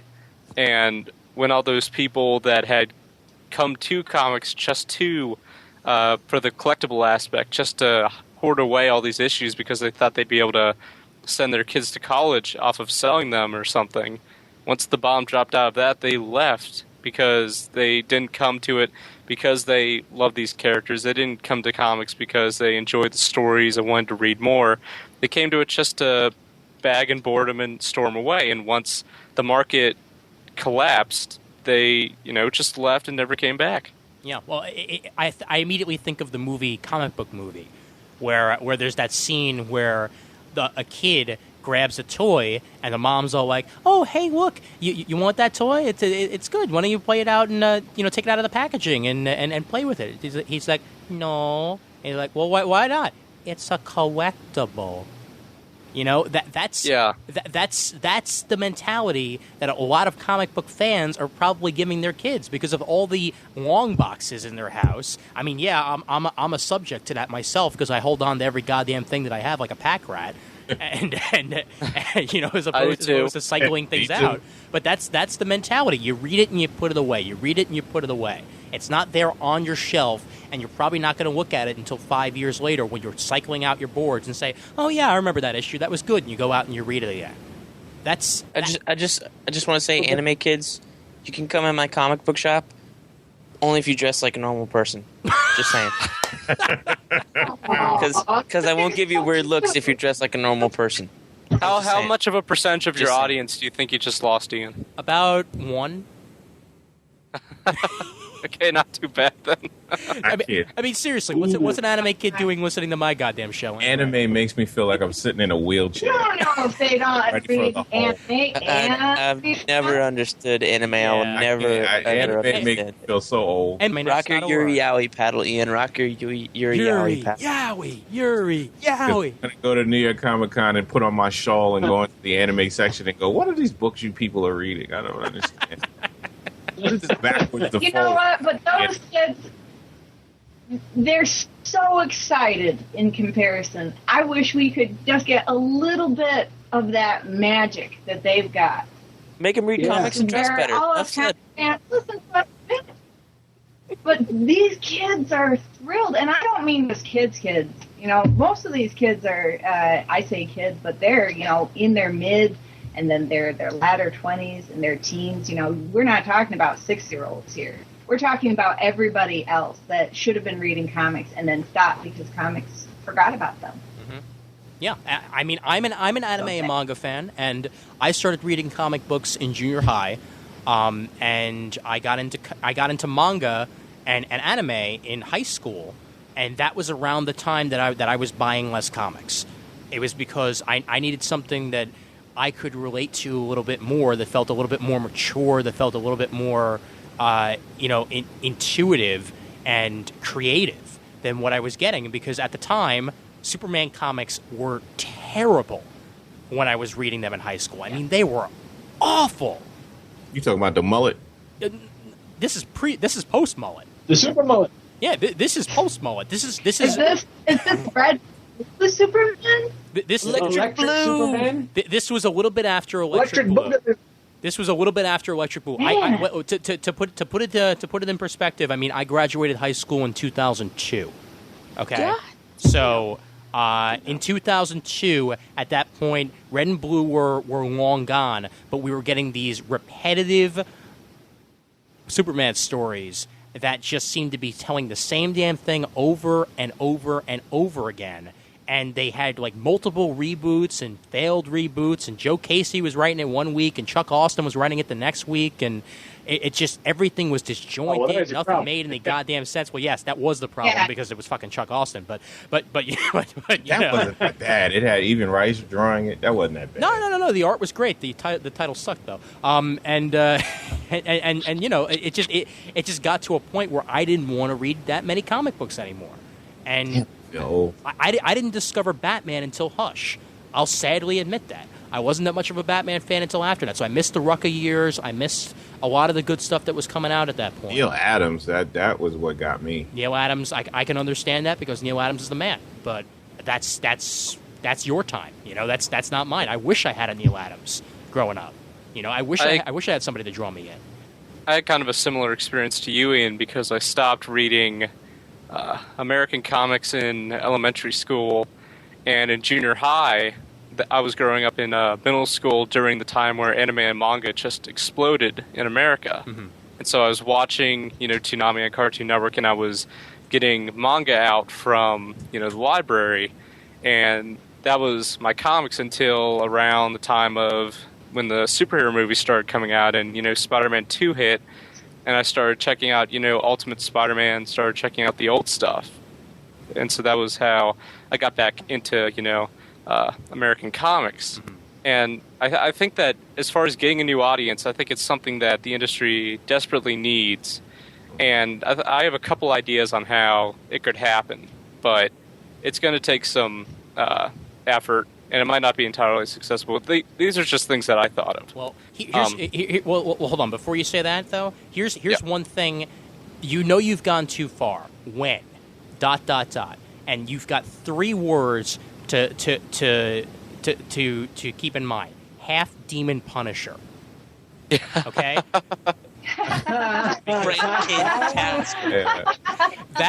And I own all those issues, by the way. Yeah. Well, what'd you say, Brent? Frankencastle. Yeah, Frankencastle. Castle. Yeah, Frankencastle. Stupid. Yeah, that's Stupid. I'm not reading it myself. I can't vouch for that. But Half Demon Punisher was when I looked at comic books and said, "Are you fucking kidding me?" Well, he was an angel, really. Because that makes it better, Daryl. Because that makes it better. I'm sorry. That makes it better. I fully apologize and retract my statement. He was half angel, so of course that makes it all better. And he had a spirit gun. Well, at least after that was the Garth Ennis Punisher, and that was a while delightful. after. Garth Ennis Punisher. No, really wasn't a while years after. Really? Garth I must Ennis have just Punisher been was like, damn fuck good. that. Yeah, they had ended Punisher for like 2 years, and then he came on after 2 or 3 years. The Marvel Knights revitalization. That's what that was. You know, that was getting Daredevil back to square one. That was getting Punisher back to square one. I mean, Daredevil in that god awful armor costume he was in for a while. You know, Thou shalt not speak bad of Scott McDaniel. Oh, I'm sorry. I love that art. You're looking at Scott McDaniel. You're messing me up. Chris, what were you going to say before I cut you off? Oh, well, just for starters, I think that you need to make the mainstream lines themselves more accessible to younger readers. Mm-hmm. Because, I mean, right now, comics for kids are defined in the comics industry right now is 4 or 5 titles in their own line, and they're just for, like, 6-year-olds. There's no crossover whatsoever. And I think that you can have comics that would be appropriate enough for younger readers, but also that adults can enjoy with no problem. Mm-hmm. I don't believe in an either or, and I think that the mainstream lines need to drift more into an area where both sets of readership it would appeal to that and it would be valid for that. Because I got to tell you, if I had a kid, I don't think I would give I can't think of any mainstream comics that I would think would be appropriate for him. Okay, Chris, I got 2 comic books for you that I'm going to throw out there. One of them you're going to slap me for, and the other one you might agree with me for, okay? Because one of them that I will say is post Brand New Day Amazing Spider-Man. Okay? Yeah. And that's my opinion, okay? I know you have a very different one, and you're allowed to have it, but for me... No, I know. More teenagers and more, younger people, when I go into Midtown Comics, are picking up Amazing than they are any other book on the racks. That's great. That's great. I'm very happy about that, And the other one, and we'll see about this, is I would give them Avengers #1. No. Mm-hmm. I would give them Avengers #1, and here's my reasoning. Because A, it's a perfect jumping on point. B, it's the star of the line, no matter what people say about it or not say about it, Daryl. Right now, it's the star of the Marvel line, okay? Because the Avengers are the key title in the Marvel Universe. No ifs, ands, or buts about it. And this is their entryway into Marvel. You start with Avengers, and you go from there. You can read Iron Man if you want. You can pick up the most recent Matt Fraction jumping on point for the Iron Man 2 movie that came out. That's a great place to start for Iron Man, because that's the beginning of his current look in the comics and everything. That's great. You can pick up some of Brubaker's Cap and feel at home. Pick up Brubaker's Secret Avengers, which was hella good, but again, we'll get more into that some other time. But just definitely, I would give them Avengers #1. You can tell me why I'm wrong right now, Daryl, if you want. It seems like it's just it seemed like rehashing to me, like the same. Yeah. No. You say it's rehashing, but I'm talking about kids that haven't read this stuff before. I'm not talking about people like me or like you that have read comics like this before. Well, I work in a library. Right. And we have to order books on a constant basis. I do all the branches, like 100-something branches. So I have to deal with all the manga and the Marvel and the DC books. And when kids read, they do love the Ultimate Spider-Man books. That's something that they always pick up. Good. And it's funny, they always Matt Morrison's Batman run, we cannot keep it in stock. Wow. That entire Batman, from when he first came on the book all the way to now, kids are snatching it up left and right. That made my day. But the dialogue in some of the complaints I've seen kids give for some of the Avengers books by Bendis is that they lose interest in the story. That's a problem that a lot of kids are doing, and they like it because they see Spider-Man, they see Wolverine, they see Thor, Iron Man, but then when they get into the story, when they start to read it, they've had issues with keeping interest in those stories. Okay. That's the issue that I've had. Like if they had some type of history, like me, I'll stay with it because I have such a long history into it. But kids usually, sometimes you have to really grab them as soon as they start, getting into a story. You have to grab them and keep them. Mm-hmm. And sometimes that has not been happening the longer Bendis has been on. Like each arc after each trade sells less. They reserve it less and less as the trades go in. All right, that's a good sign. I mean, that's a good sign that at least the previous stuff wasn't grabbing them. I'll be curious to see what happens with this new Avengers, but not New Avengers, just Avengers, but not New Avengers. Right. Because that's New Avengers, not Avengers. So, that's oh God, my head hurts. Yeah. And I mean, when I say that, I think that there should be more of a middle ground. I'm not saying that all, comics across the board should purely be aimed at getting younger readers back. Like, sure. I think that there certainly should be titles that are like the Max line. There should be titles like the Max line that are, purely aimed at mature audiences. But I think if we get out of this either-or mentality and find a middle ground, because I would like for a majority of comics to be like in the 70s and 80s, not, which kind of ties into this whole everything old is new again, not so much in bringing all these old concepts back, but bringing it back so that any could pick up pretty much any comic they wanted off of the stand, and they would be able to get into it. And like, we don't need all the exposition of that era. Like, just like using recap pages and like everything. It's just a way to make it so that any superhero comic that would catch a kid's eye, would just instantly be able to grab him, and it would be, appropriate for that age group, and the older readers would also, it wouldn't be so aimed at younger readers that the older readers would get frustrated by it, and just, it's an impossible dream, but I think that's what... You're talking about Pixarization of comics, though. That's what you're talking about. That's fine, I think. Or of superhero comics. Well, Pixar has a total mastery of writing stories that can appeal broadly to basically every audience equally. And I think you're also talking in a way, or at least something I would like to see that dovetails with what you're talking about, is aiming more for a limited series mentality than an ongoing series mentality. Or at least an ongoing series of miniseries.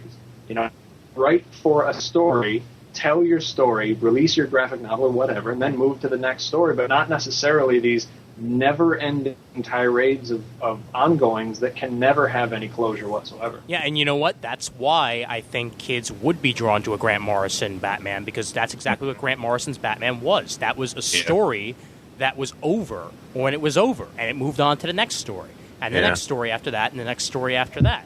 They are volumes that you can read, and then just be done with them, and if you want more, by all means, they're right there. With Wolverine, you can't get that because it's usually one writer, and then you move on to the next one, Yeah, you can read Miller and Romita Jr.'s Enemy of the State and be really happy with it, but then where do you go after that? What do you do after that? Do you just pick up a random Wolverine trade and hope you like it nearly as much, or do you go for the next arc, which has absolutely nothing to do with that whatsoever, and with completely different creators, and hope that you enjoy it nearly as much? No. That's not the way to go. Keep your creators consistent, but have the stories be finite. Don't let them be infinite.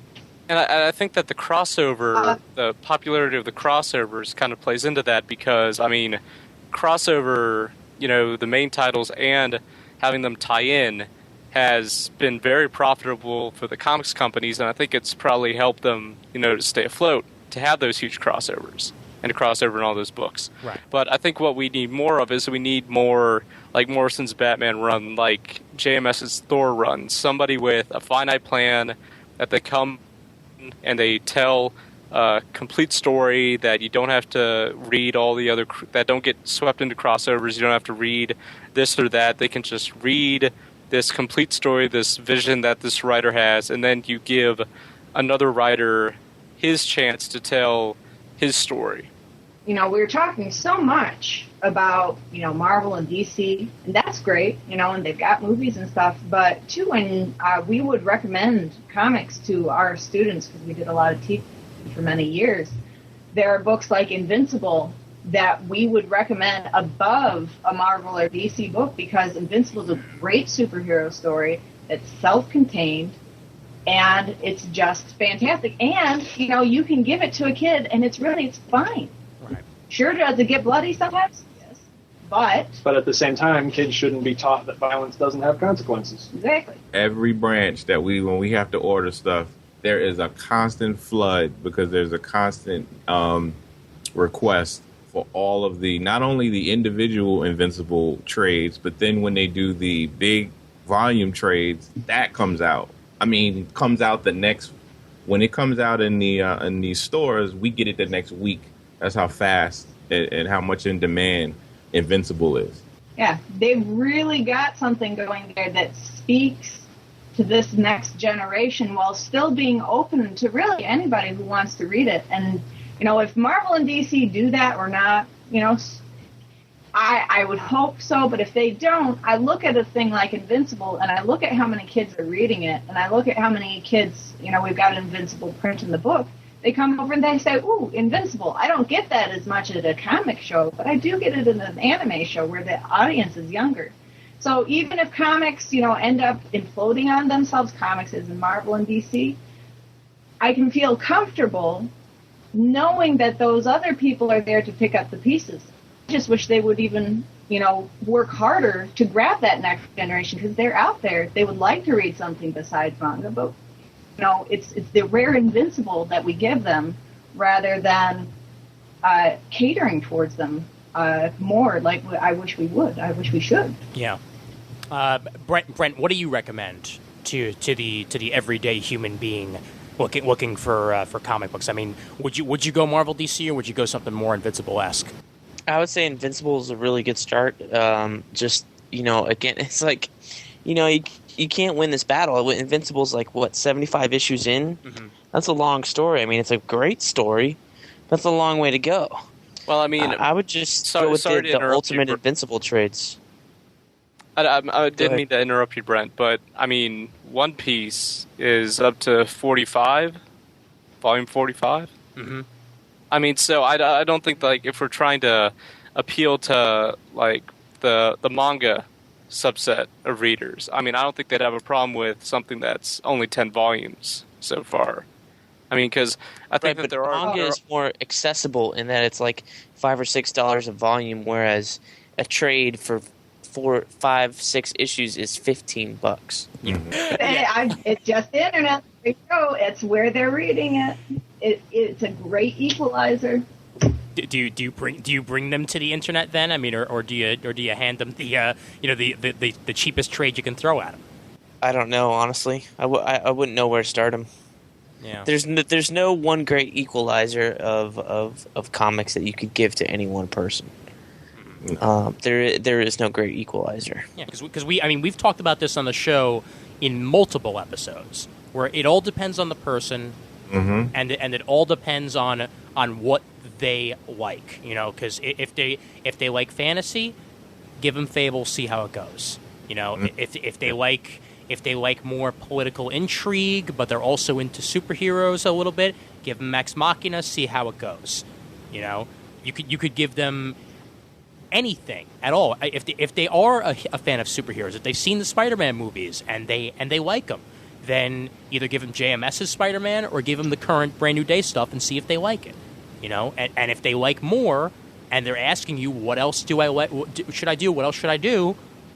Go for it. I have a friend who's older than I am that we're trying to get into comic books at least a little bit. And she started off with Fables, has been enjoying that, is reading Runaways as it comes out, read the Brian K. Vaughan stuff, really enjoyed that. I think she's got one of the Whedons now and is looking for more.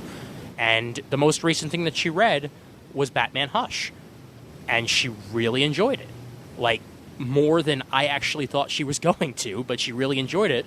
And she now asked me, should I start reading Birds of Prey, because I really like the character of Barbara Gordon of Oracle. And I've got the first 3 Birds of Prey trades that I picked up at a con that are hard to get sitting on my shelf right here that she can happily take. And if she wants to read the Gail Simone stuff after that, by all means, bam. You know, that's a road in. That's somebody that obviously found something that they like, who, mind you, was exclusively manga and anime before this.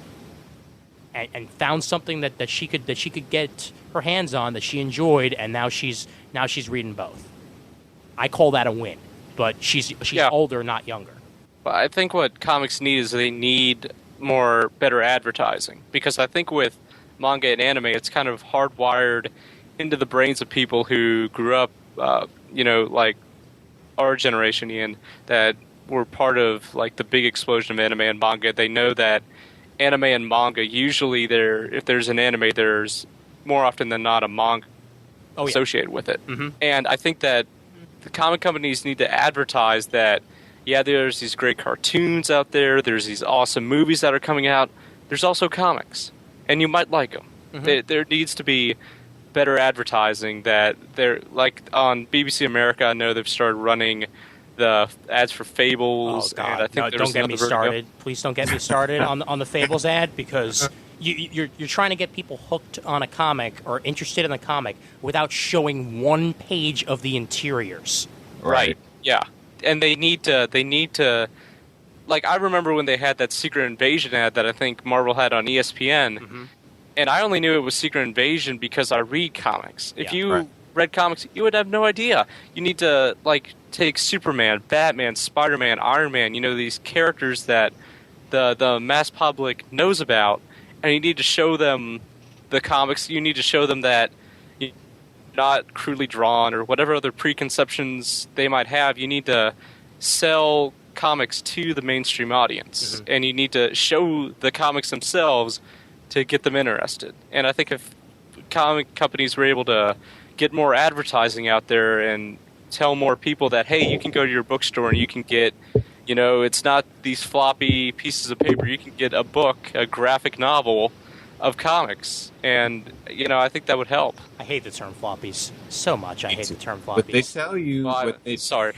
But the companies will tell you they can't afford it. They will tell you that it's too much money to advertise in magazines. It's too much money to advertise on TV. So then why are the only things that we find in comic books ads for their own shit? I just don't think they're getting the other advertisers there. Yeah, it costs Marvel nothing to put a Marvel ad in their own book. Exactly. But they're not getting other people willing to pay them to put ads in their book. Part of the reason why things are so expensive is that they're not getting the advertisers that they did, and in part because mainstream Marvel and DC books are sort of squishy versus, I'll give you the example of Vertigo books. When I look at a Vertigo book, Vertigo knows who its audience is. It's usually older. It's generally sort of male/female, but, I see video games and cars and stuff like that in Vertigo because they know who they're advertising to. Whereas, who knows who's really reading, Marvel and DC books. At a certain point, like, you would see Skittles and Doritos and, really kiddie video games in Marvel and DC books. But now that everybody's sort of aware that Marvel and DC isn't for kids anymore, nobody knows who they're advertising to, so why am I spending my money on a squishy audience? It's the same trouble that I guess Justice League cartoon went through, is that the advertisers really weren't sure who their audience was, and it was sort of squishy, and it made it hard for that show to keep on continuing, because even though it got good ratings, it wasn't just kids or adults. It wasn't a targeted audience. And yet, the toys for Justice League still sell to this day, to young and old. They're not selling to kids. They're not selling to kids, I don't think. I don't see a lot of kids with those toys. I do see adults. It's too expensive. The prices on these toys, the prices on these, and constantly, Marvel and DC are pricing kids. That's another thing they're doing. They are pricing kids out of trying their books. Mm-hmm. Yep. Because you cannot keep. And when I heard Bendis tell me the company line on how we want the books to be that expensive, I wanted to punch my iPod, because if they kind of fulfill their own prophecy, like, of course, Thor, that went up to $3.99 when you had JMS, who was the popular writer who pretty much built that book back up again. Of course, when he was on the book and it was $3.99, and then they go, okay, he left the book and they put it down to $2.99. But then you put a writer who was basically kind of unknown in the States, and then when they said that the book didn't change and how much it sold, it didn't go up. Of course, it didn't go up.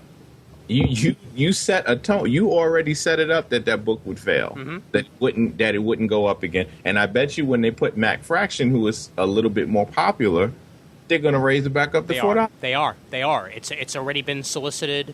Right. Well, the first issue of Matt Fractions was solicited, but then it was resolicited as a Gillen issue because I believe because of the birth of Matt Fractions' baby. No, it's the artist. Oh, it is the artist. Okay, all right. So we have him to blame. Fantastic. That's why that's not done, because that was supposed to start as of this upcoming month, but instead they're having Gillen do, I think, 2 more issues before they actually start Fractions run.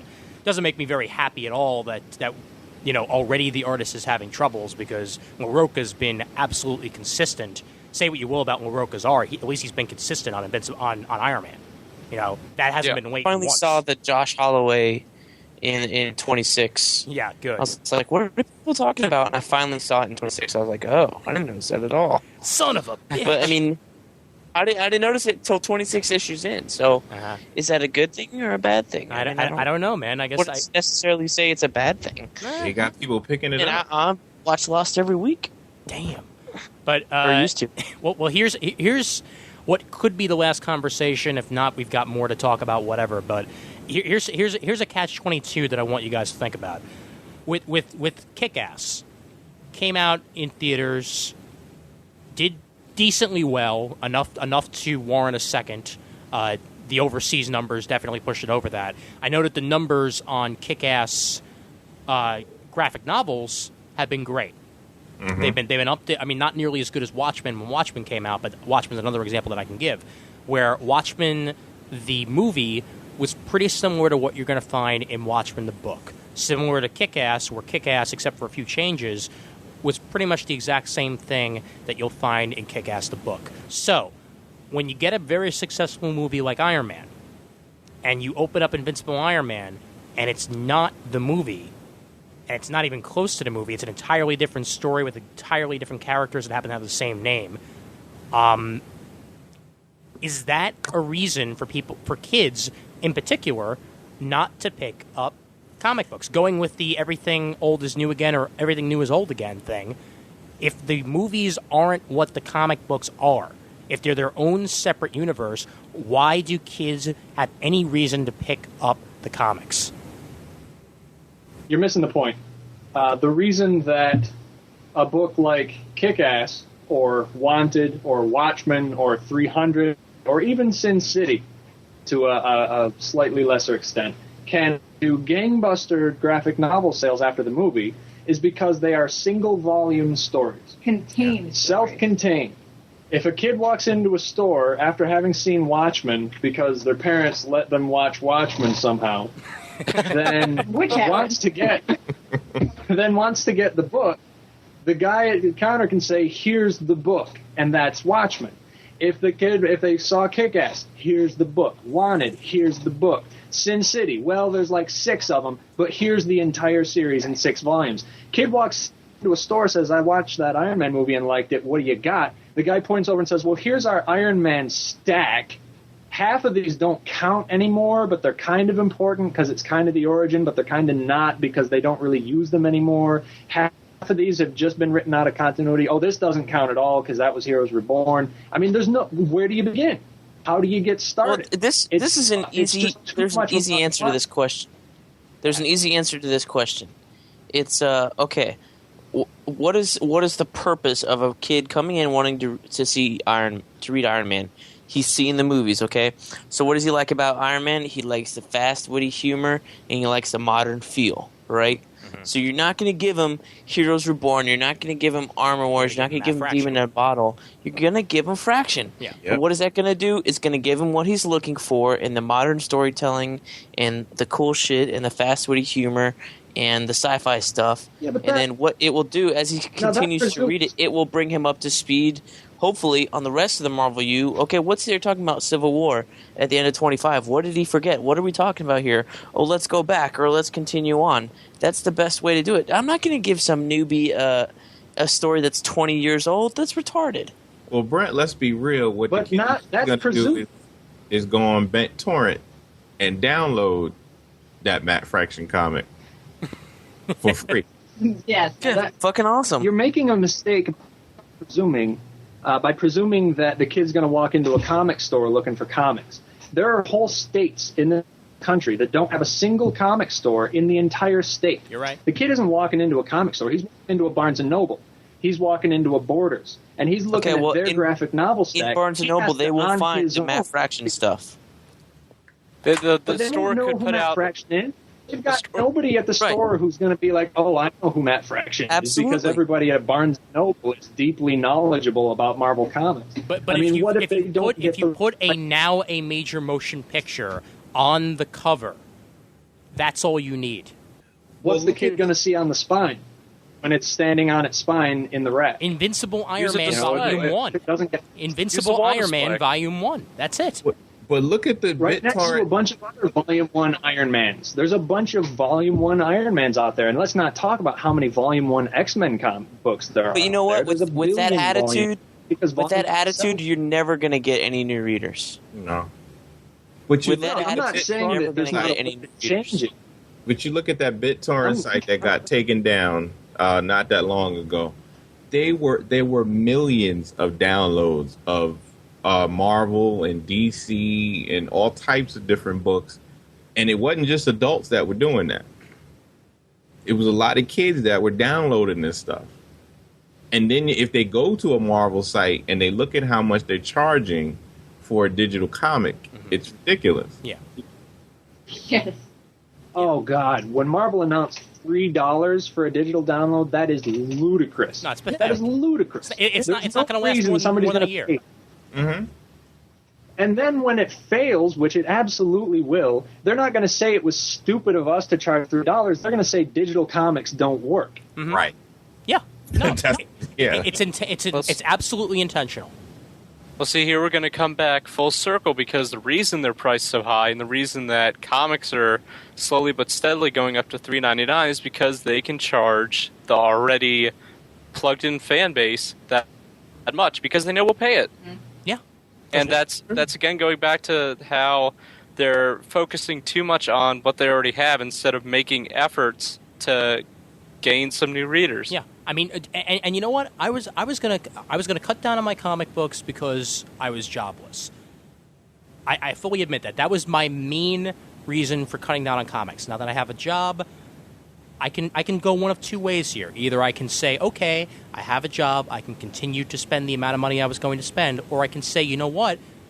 How about I knock $20 off anyway, because I'm spending the same amount of money for less comic books now, because of all the $3.99 books, because of all the increases in books that I was previously reading that they obviously don't want me to continue to read in singles if they're going to continue to raise the price of that.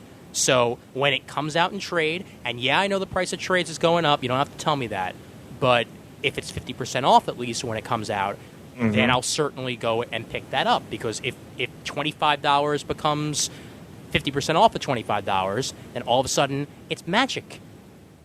Bam! That's it. You know, I'm saving money right there. $3.99 is not going to be 50% off every single month. It's going to be 40% or it's going to be 35%. And it's just not fiscally possible for somebody to survive on even 40 hours a week and still have money left over to do other things in their life if they're spending $150 on comics every month. Well, Ian, I dropped for the first time in my life. I have dropped, and I have bought Avengers for the last maybe 20 years. Mm-hmm. For the first time in my life, I dropped all Avengers books. Yeah. It hurt, but I did it because it was like I felt like I wasn't getting the money I was spending on these books. I felt like I wasn't getting my money's worth, and then they were just raising the price. It's like I'm supporting your books, and you're just raising the price on me, and then you're telling me you're raising it because that's the way that I want it. Yeah. So it's like, what can you do? Do I stop buying your book, and that will tell you that I still want to support the book, but it's too expensive? Or do I keep buying the book, but then if I do that, then I'm telling you that it's okay to keep raising the price of the book? Mm-hmm. Yeah. Well, I'm at that crossroads myself. I'm pretty close to doing that with Avengers, where I'm going to have to just go. I'm gonna have to go trade for my sake, and for even the sake of lending it to other people, because I can't, to my average friend, I can't hand them, 6 single comic books, and say, here, read this, because I know for sure I'm going to get them back. 3 of them are going to be missing, and one of them's going to be shat on by a dog or something. It's not something that you can keep full track of, because it's not one single thing that you can put in your pile and read. And no, I'm not saying that Raph is the person, by the way, even though he has a dog. But it's something that makes more sense, even more to me now, that trades might very well be the way that I'm going to have to go. It sucks ass, but I'm running out of room, and I can easily buy a new bookshelf, but I can't buy more long boxes because I will be living in a stack of long boxes before I know it. It's just it doesn't make any freaking sense anymore. And if that's the way that you're going to get kids into books, it's going to be via trade paperbacks and digital. Suck on it. Yep. Mm-hmm. I agree. Digital is where single issues will go, and that's all I can really see. Yep. Yeah. There's just no reason to buy digital anymore, or not digital, but a floppy. Yeah. The pamphlet is dying. Yeah. And it pains me. It pains me because I was. If you listen to a show 2 years ago, I was the guy saying, I don't know if I could ever pick up. I don't know if I could ever give up singles. I don't think I could ever. Still say that. Yeah, I don't know if I'm going to entirely give them up either. But there's a bunch of books that I'm just going to straight out drop. And you know what? By the time the trade is solicited, if I'm not interested enough to pick it up, then that means that I was just picking it up out of habit in the first place. You know what changed my mind on this whole digital debate was I was on a plane on on Friday, coming back from San Diego, and on the long plane I was walking to the bathroom down the back of the plane, and I saw about 6 or 7 iPads on one freaking plane, Boeing 737. That's a pretty nice good amount of iPads for this airplane. I was amazed there were so many on there. Yeah. But what I saw was people were doing multiple things. They're using the outrageously overpriced internet to surf the web, or they're watching a movie or a TV show or stuff like that on the iPad. And I went to Best Buy the other day and held one in my hand and was playing around with it. And I was like, you know what? This would be really cool as a digital reader. And for $1, I would continue to buy everything that I'm buying now, and I would probably get Thunderbolts. I would probably get Power Girl. I would probably get Generation Lost. But I'm not getting those things because they're fucking $4 a piece. Amen. So you want to increase readership, and you want people to support more books. I would probably read more indie books if they were $1. But right now, the only ones I get are the ones we read for Review Corner. So, because I would have that ability just to take it out on the plane and sort through some things or whatever, makes it a whole lot easier than carrying around a stack of comic books in my backpack, which I got to put through the scanner, and makes it heavy. I hate picking out books at cons and putting them in my backpack. It just kills your shoulders. Yeah, no, come on, man. Well, I ride the train. I ride the train to work. I'm going to be doing that again now, and I'm going to be the schmuck on the train going through single issues, taking them out of his bag, putting them back in, taking them out of his bag, putting them back in. I look like a moron when I do that. I know that. And yet, that's the habit that I've had for the last, 10 years or whatever. That's been my frickin' habit. and I'm kind of getting sick of it. It's taking me if they would now. just if they would just take the leap, be brave, be bold, walk with boldness and authority, take the leap and just put out simultaneously the paper version and the digital version. I don't want to wait 6 months after the fucking trade comes out to read your stupid book, Marvel. That's greed, though. That's a total, like, they want to make sure that they suck every last dime. Absolutely. From the readership, and that type of thinking is the same type of thinking that will kill a book. Yeah, I mean, I'm fine with waiting on trades. Also I'm fine with waiting on trades for 2 or 3 months. I'm perfectly fine with that. But digital should be coming out when it comes out. And Adam and Comfort, you guys know exactly what that's about because you're in the frickin' business and you do that. Absolutely. My friend, we started doing digital stuff, but everyone was telling us we were insane for doing that. We talked to industry professionals and stuff, and they're like, I'd never read a digital book. Nobody's going to do that. I can't give up the feel of paper in my hands. And we said, give it time. Right. Because something's going to come that is going to be like a comic in your hands, but it's going to be digital. And when that comes, that is the beginning of the end for most print media, because most people are not going to want to. Most people don't care. If you look out, anybody under 25 right now gets the majority of their media digitally. Mm-hmm. They watch their TV on their computer. They watch movies on their computer. They hook their computer up to their television and do it that way. They read their books on the computer. They read their comics on the computer. They don't care about paper. They do not have nostalgia for bookstores the way that we do. And to them, whatever is going to provide them both the best reading experience and the most economical reading experience is the thing they're going to pursue.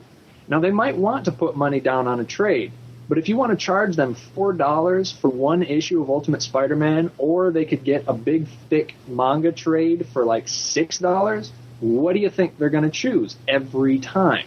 This makes economical sense. The answer's obvious. Yeah, I mean, you go with the thick trade because you're getting more bang for your buck. So what else makes sense but to do that? And with the digital thing, I'll bring up something that might be sort of comparable, but might not be. For the past couple of weeks, and I'm doing the same thing on Thursday. Every single week when Doctor Who comes out, I have to download it because BBC America is not carried by Cablevision, my cable provider. So I have no choice. If I want to watch Doctor Who right away, I have to download it. Now, I'd be paying for it if it was offered to me. Exactly. But it's not. And that's the same damn thing that you have to deal with digital. Because a lot of people aren't going to wait those 6 months until they finally decide to put it on the internet. They're going to download it illegally, and they're going to read their goddamn comics like they should be in the first place. And they're sure as hell not going to put up with not being able to share comic books with their friends because they're too damn afraid to take off any of the copyright protection. Because that's just pathetic. Look at the music industry. The music industry was terrified of selling digital music because they were sure that it was going to destroy everything because pirates would rule the day. Mm-hmm. And that's obviously not what happened. Yeah. They all ran from it. They were all scared of it. Apple embraced it, and Apple is now the leader in all digital music distribution. Yeah, yeah. Apple gets all of it because they were the only ones with the balls to see what was coming and take a chance. Mm-hmm. Well, and Amazon Marketplace is number 2, and Amazon Marketplace was MP3 unrestricted from the start, and that's why they're even number 2, or else they'd be number 7. Because you can't sue everybody. It's like they keep trying to do. I saw so many professionals clapping how happy they were that they took down the BitTorrent site for the comic, and I'm like, you're not solving the problem of why your book is only making a certain amount. It's only selling a certain amount. You're not solving the problem by shutting down that one site. Yeah, and I'll be the first to say that I used to be a proponent for Scans Daily. I used to be a proponent. I say used to for a reason, because, and I don't know how many other people here read Scans Daily or have read it at one point or another, but the people that are on Scans Daily are full of such bile and venom about the stories that they're even scanning in. Like every single thing that they talk about 3/4 of the time is that's the worst piece of shit I've ever seen, or what the hell is that Drech? You know, as opposed to actually sharing things that they want to share with other people. They're putting in, hey, look at that monkey face, isn't that hilarious? You know, and that's the part of the internet that it's almost like poison. You know, but you can't avoid it. It's there. Yeah. But this is the face of the comic book sharing community. Is Scans Daily. That's the one that's closest in mind to a lot of people on the internet is Scans Daily. And if you're going to go on there and you're going to read a post and you're going to wonder why these people even bother reading comics, why are you going to bother reading comics? It's like a digital version of the old comic store where you walk in and everybody in there is bitter and mean and cynical, so why would you want to hang out there and read comics or buy comics from these people? Yeah. It's the truth, man. It's the truth. I mean, like, Scans Daily goes after Peter David for shutting them down the first time. So what do? They ban Peter David comics from Scans Daily. That's their solution. You know, for their new version of Scans Daily, no Peter David. If you try to post Peter David, you're immediately banned. That's their way to go around it, as opposed to understanding where he was coming from. And, you know, realizing that, it's not exactly his fault. He just happened to report it to Marvel, and then Marvel sent it to their lawyers, and their lawyers shut their asses down on LiveJournal, and then they moved on. That's what they decided to do. They shut off an entire part of the comics community because that has a PD on it, and we can't possibly do that. You know, that's... Yeah, and I think what needs to be done, because I've certainly been guilty of just bashing things and not really, being joyous about the medium. So have I, man. Have you been listening to this episode? Shit. Yeah, and we've gotten testy in this episode too, and I think really what we need to do is we need to just go out there and post about what you love. Stop focusing on, and I mean we focused on the negative for like the entire episode, but just go out there and post about what you love. Stop, ranting about this and ranting about that, and take some time out to just post about what comics you love and post about why you love this medium so much, and just be more positive, because I think it's just so easy to be negative about comics that I think that sometimes things are just, there's only glimmers of positivity and people sharing why they love comics, and it's lost in the sea of people talking about why the elements of comics that they hate. Yeah. I say do both. Yeah. If you're going to complain, and I complain about my fair share, but I buy them. Right. I complain about a book that I bought. Mm-hmm. But in the same breath, I will start a fan page about Secret Six because I love that book, and I didn't like the sales on the book were going down. Mm-hmm. I wanted to advertise it. So I've made a fan page. Anything. Just I will talk about the book. I will mention it on Twitter. I will, when the interviews come up, I will post it on my Facebook or post the interview. You can do both. Yeah. Birds of Prey #1 was like coming home again for me. Oh yeah. It was like I didn't realize just how much I'd missed it until it was gone, and I just realized that Brent's not even on the call right now. Let me bring him back in. I don't know how much he just missed. Wow, that's when you get in the heat of actual talking, you don't realize sometimes. He might have just dropped like 2 minutes ago. Let's say, if I can get him back. His internet might have gone down. Let's see, which. Okay, yeah, he just signed off. So once he signs back on, I'll get him back in. But yeah, I mean, going with I mean, we've tried to do positives and negatives on this episode. Yeah, there have been some negatives in there, but there have been tons of books that we've mentioned on this episode that we like. Yeah, it's not just completely negative, and I hope that the internet can do that too sometimes. Remind us that you have souls. Well, now you're asking too much of the internet. The internet only exists for people to look at porn and complain about things they know nothing about. I still don't think that's true. That's the negative. It is the internet. Negative about the internet? Yeah. I know. The internet exists solely to share cat videos with each other. But what the internet does do is it connects so many people that love something. Like, I wouldn't have known Ian if it wasn't for the internet. We wouldn't have, a lot of relationships that have connected. Like, I have actually got a chance to speak to Gail Simone on the internet. You know, it's just so many things. I mean, all the negative stuff we do hear about, but there are so many books that sell, that made it because of the people that loved a certain book, like Chew. That book, I don't think that book would have made it if it wasn't for the internet. Hell no. If it wasn't for podcasts. It was, those type of things. There's so many positive communities. And you do have bad ones, but there are so many positive communities that have gotten books in people's hands that they never would have tried if it wasn't for this type of networks with Twitter and Facebook and MySpace. But anybody go on MySpace anymore? With all the different things you can connect with, I mean, it is a lot of positive things on the internet. Most of the people on this call wouldn't know each other. Okay, everybody on this call probably wouldn't know each other. I mean, there is a slight chance I might have ran into Daryl at a New York Comic Con or something, because, yeah, we do live in the same state. But how the hell would I know you, Brent, if not for the internet? You know? It's not. Yeah. It's not. You wouldn't be on this call right now if not for the internet. Mm-hmm. It's the truth. I mean, Chris, same thing with you, man. I mean, we got the talking, and then bam, there you go. Adam and Comfort. I wouldn't have even been at MegaCon had I not known Brent, so I probably wouldn't have known you two. Yeah. I mean, we joke on the internet, and it's low-hanging fruit and all to talk about geeks on the internet, but we wouldn't have a job right now if it wasn't for the internet. The internet make our lives possible. The internet has made it possible for us to live full-time as comic book creators.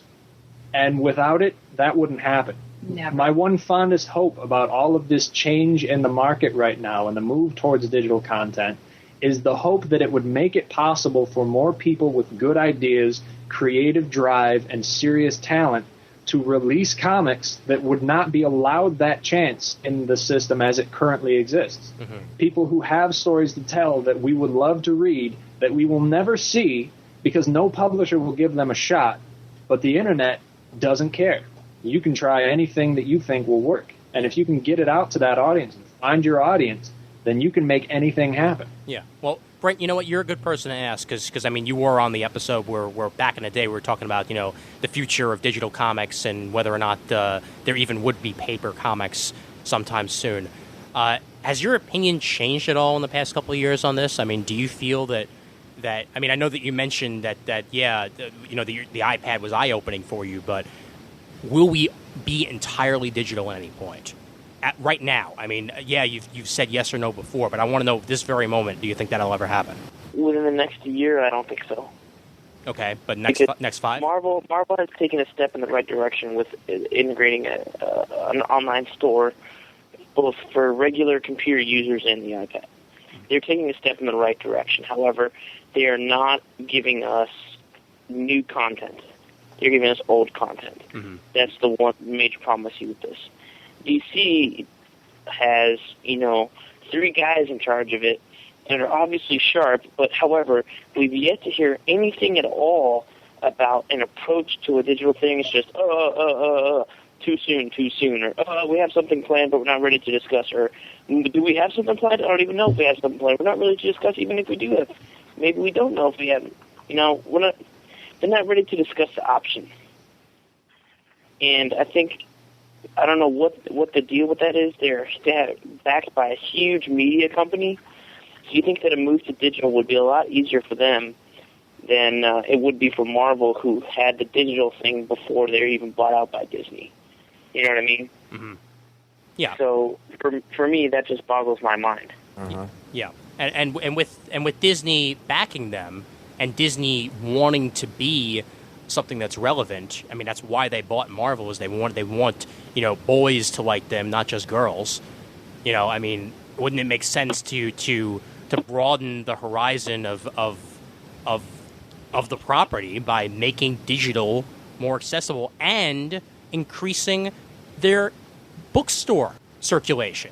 Because I know that that's in the cards. I know that they're not just doing stuff with Diamond anymore. They're doing stuff with Disney's own people to hopefully get more comics in bookstores. Because, yeah, as Adam and Comfort said before, and as has been mentioned many times, not every state has comic shops, but every state has at least one bookstore. But I think that we will change, like just like if there wasn't for Napster, and I know the music industry would never want to admit that, and they would hate it. But if it wasn't for Napster, they wouldn't be in iTunes. Amen. And so it's up to us. Kids are so smart nowadays. I mean, they will make something available for them. They will set up their own network to read what they want to read, and Marvel and DC will have to limp along and just get with it, just like all those record companies that swore up and down they would never sell their stuff on any kind of digital format. And it got to the point where they had no choice.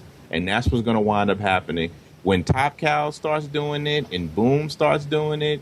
And you got companies like PKD Media who are hungry doing stuff like that, and you have people on your podcast right now who are doing their own thing digitally. Right. So you guys are the ones that are going to make them have to do it. You're going to already do it, and then they'll limp along and just have to do it because they have no choice if they want us to buy their product. Yeah. It's the goddamn truth, man. It's the goddamn truth. I mean, come on. Talk about how smart people are today. I mean, 2 days ago, I was connecting my computer to my television via HDMI and then loading up a program called Tor that set up a proxy that masked my IP so that it would show up as UK, so I was able to watch Eurovision streaming off of BBC. Mm-hmm. You know, like you would have explained this to me 5 years ago, and I would have been banging my head up against the wall saying, what the fuck are you talking about? 5 years from now, what do you think is going to happen? All that BBC, they get it, and then we don't get it over here? That mess is going to stop. All that encoding crap that they do. Yeah. You can't get, Canada can't get stuff because it's an American product, or Europe can't show something on the internet. Mm-hmm. All that stuff will stop. Yeah, goddamn it. I want to watch crazy Germans sing, and that's what Eurovision's all about. Right. I'm probably one of 3 Americans that even knows what the hell Eurovision is. But you know what? Damn it, it's fun. You'd be surprised. You heard it. Yeah. All right. let me take this moment to give final thoughts on everything. How do we keep new again? Because we were talking about how everything is old is new again.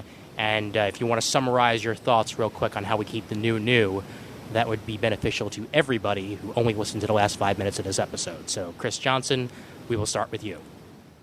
I think if you want to keep things new and keep them new, if you want to introduce new characters and, try to, create a legacy out of some of your superhero characters, I think that you just, if, things don't work out, if the book doesn't sell as high as you wanted it to, and you have to cancel it, and you might bring back an older hero that might be more appealing to the bottom line, or you might just have liked that character.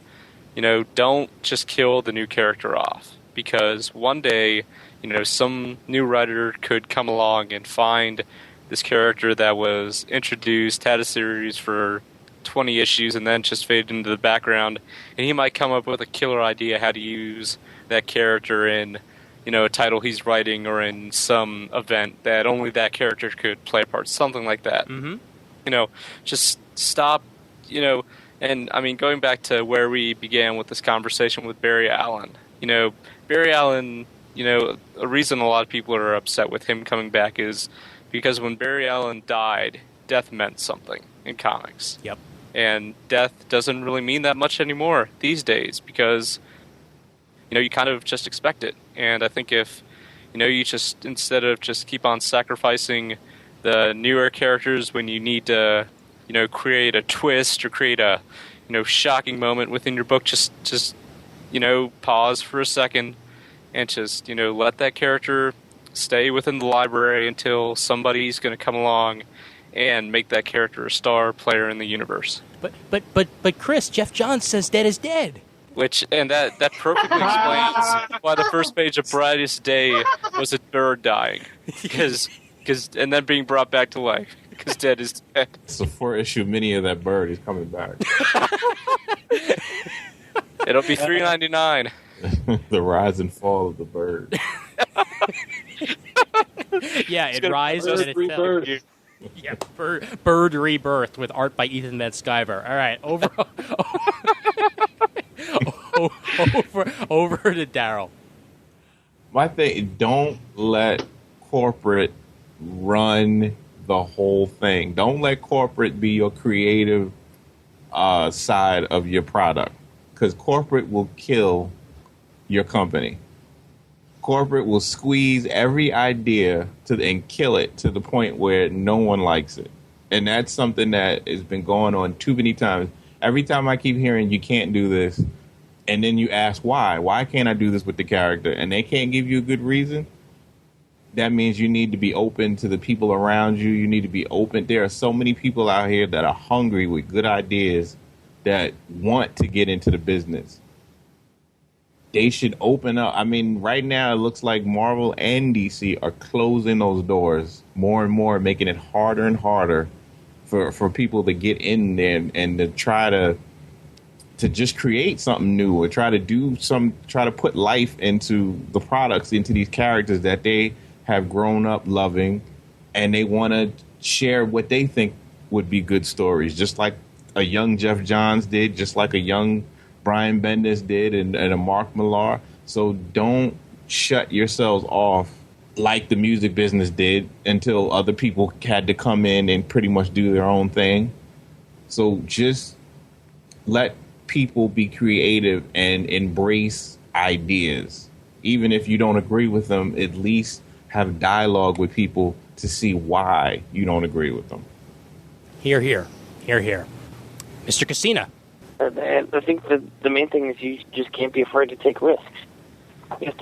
These companies need to be bold, walk with boldness and authority, and just, if they have the confidence that what they're doing is going to be cool or what they're doing is going to be awesome, and that comes out to readers, whether it's a new digital distribution or a new storyline or a new character, that's going to come off to the readers.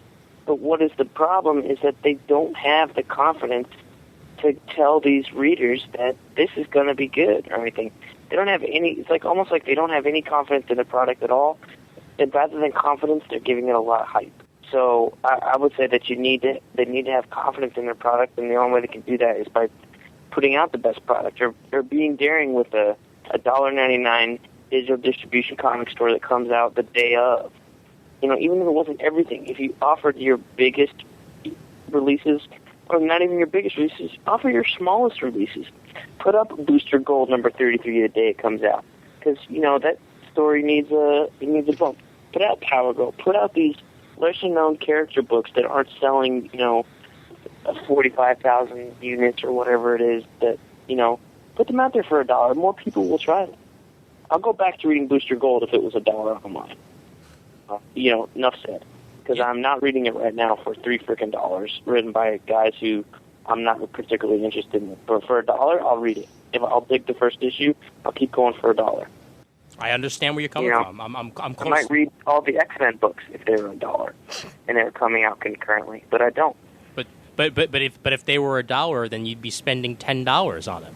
Well, I wouldn't be reading all of them, but I'd be reading enough of them that I could read whatever's going on right now. Yeah, and by the way, that pisses me the hell off because I don't read New Mutants, and I don't read X-Men Legacy, and they're putting important chapters to Second Coming in those books. So when I pick up my Uncanny X-Men and my X-Force, I have absolutely no idea what the hell's going on, which is really pissing me off. But that's another story for another time, I think.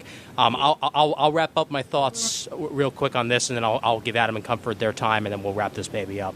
What this industry needs is more James Robinsons of 10 years ago. Guys that look at old characters like Starman and think, I could make something really good out of this. I could make this character that was never really anything big and turn it into a dynasty. I could make it a story that everybody remembers. I can make a character out of absolutely nothing. I can make his son something huge. And then when the time is done and the story is told, that's it. And then I just move on to something else as good, and go from there. What the industry does not need, and I love you, James Robinson, but I'm going to bring you up for this, is the James Robinson of today that takes characters, puts them in a book, and makes them extreme with an X, and tries to make things edgy in order for things to grab new readers and make them think, hey, we're hip and we're extreme and we're dangerous. Don't mess with us. Anybody could die at any point. These are the sort of books that we really, really need. No, that's not what the industry needs in order to stay relevant. Okay, because that's just telling people that everything's going to be a gimmick and you're not going to get stories out of this. You're just going to get shocking moments. Okay, we don't need shocking moments. We need story. And that's what I hope we're going to start getting out of DC and Marvel now that Brightest Day is looking pretty good. You know, with Birds of Prey back and Secret Six still turning out what it turns out every month. And yeah, it's funny I mentioned Secret Six when I'm talking about, you know, shock and awe, but they're villains that actually have heart, unlike Titans that doesn't. So that's here. That's another story. But, you know, just books that feel like stories and not shock and awe. That's all you need in order for people to continue reading and feel like they've actually gotten the money that they spent, well spent, and that you deserve the money that people are giving you. That's all you need. And to finish us off, Adam and Comfort. Oh my, you guys have done such a good job. You say your thing, because I've got a very small thing probably that I'll I think what I'm going to focus on is twofold. First, companies, put creators on books who deeply care about the characters they're writing or drawing. Because when a creator gives a damn about the property they're on, they're going to give you better work.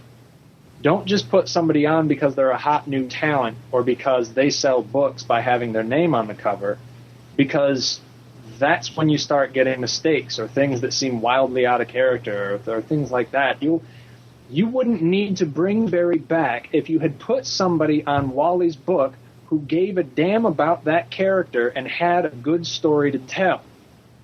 Rather than doing these big events, find the creators who are hungry to do these characters, who will do them well, but who are not such rabid fanboys that they're afraid to do anything different with them. And then I speak to the buyers, the buying public, the readers out there.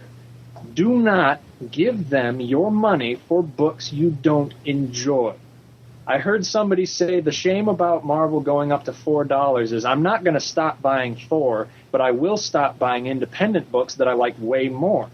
That is backwards thinking that is going to kill the books that need your money and reward the companies that are pissing you off. Use your money to reward the people that you want to support, not just the characters you read when you were 12. Spend wisely, because it is the only vote you have. Complaining on the internet, they don't read. Complaining on blogs, they don't read. Start a podcast about how much you hate that comic. They don't listen. They don't care. Because any interest is better than no interest. And even bad press is good press when you have no industry magazine supporting you, wizard.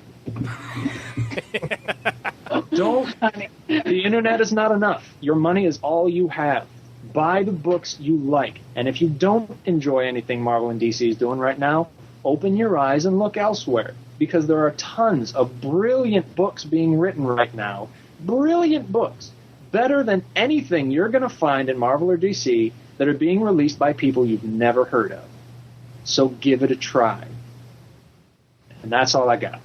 I really think that's what I was going to say is please give other books, wherever they might be, a try. Even if you're just going and BitTorrenting books and looking through what's in the BitTorrent to see what you might like and what you might want to support, do that.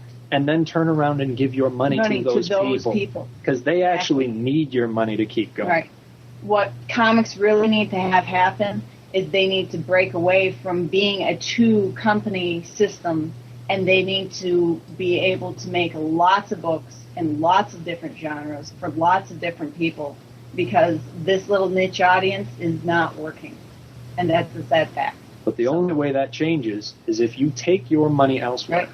And you introduce other people to other books in the realm of comics. Be a fan. Don't just be a critic. All we are saying And is enjoy. give good comics a chance. Exactly. Oh, you summed it up right there. This is perfect. Paraphrasing Michael Jackson. Thank you. Ah. And for that matter, Start with the man in the mirror. and for that matter, if people don't want to give comics their money, just give them to me instead. All right, okay, so... And one more time, we're sponsored by DCB Service, Discount Comic Book Service, DCBService.com.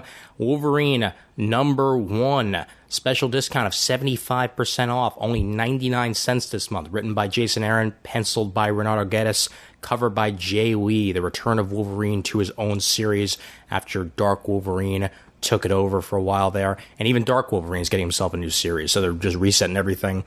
You got Dark Wolverine on one side, Wolverine on the other, whatever. Good enough.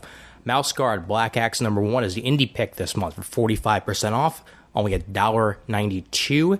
David Peterson returns to the world of Mouse Guard for more Mouse Guard action. Enjoy it. And Freedom Fighters #1, written by Palmiotti and Gray, art by Travis Moore and Trevor Scott, only 50% off on DCBS, $1.49, and an ongoing for the Freedom Fighters. And make sure to use the promo code CT8, that is CT8, to get an additional 8% off on your first order with Discount Comic Book Service, DCBService.com, for all of your comic book needs. And we thank you, DCBS, for sponsoring Comic Timing. On that note, I think we've said literally everything. This has been a fantastic episode. But before we wrap things up and get everybody's links on there, I want to mention a couple of things real quick. First off, new books, hopefully by the time this episode is out, new books will be up on DCBS, so make sure to go to discountcomicbookservice.com for all your discount comic book needs. Also, a note that Sean Pryor of PKD Media has been nominated for 2 Parsec Podcasting Awards. Yes! So I would like to give a huge congratulations to Mr. Sean Pryor of PKD Media. PKDmedia.com, the PKD Media Podcast. Fan of the show, contributor to the show. Sean's a great guy who hates Jell-O pudding, and I love him. So, And Auto Man. Love so big props to Mr. Sean Pryor, and don't ever get him started on a Bill Cosby rant. It will never end. The other thing that I wanted to mention is we're getting dangerously close here. Actually, we did just get our anniversary flipped by without even mentioning it. So we're another year older here on Comic Timing. So yippee-ki-yay to that. No fanfare this time. We're just happy to be here for another month and continue listening, and we'll continue doing episodes. That's really all I have to say. We began this show back in April of 2006. And it's now June of 2010. So not only does that make me feel older, but that makes this show feel like it's still got some legs to it, and hopefully you guys feel the same way. So, yay. So it's not too old for this shit yet? I'm not too old for this shit. I'm getting there, but I ain't too old for this shit yet. If Daryl ain't too old for this shit, I ain't too old for this shit. There you go. And on that note, Mr. Withers and Ms. Comfort, if you would like to pimp your wares, now would be the time.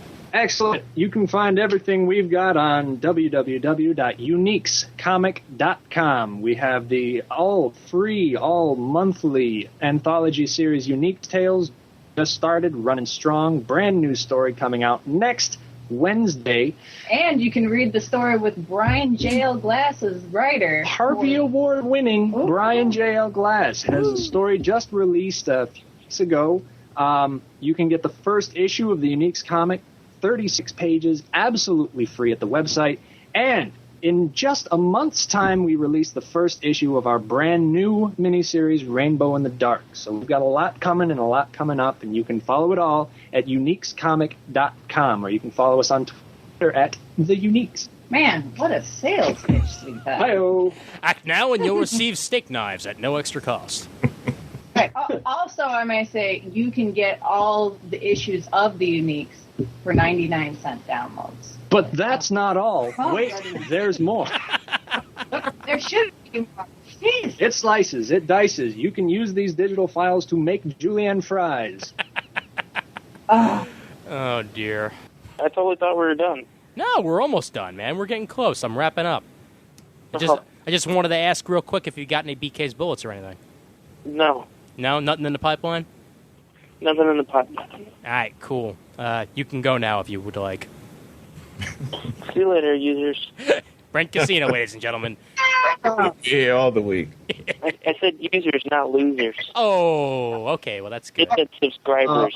Oh, hey. Well, that's good. That's good. That's good. Listeners, users, and abusers. That's what we are. All right. Have a good night, Brent. See you guys later. All right. Okay, and now that he's done pimping his wares, Chris Johnson, where can they find all your archive? Of the Spidercast? I don't even know if it's still up. Don't you have like other shit lying around too? Nah, not really.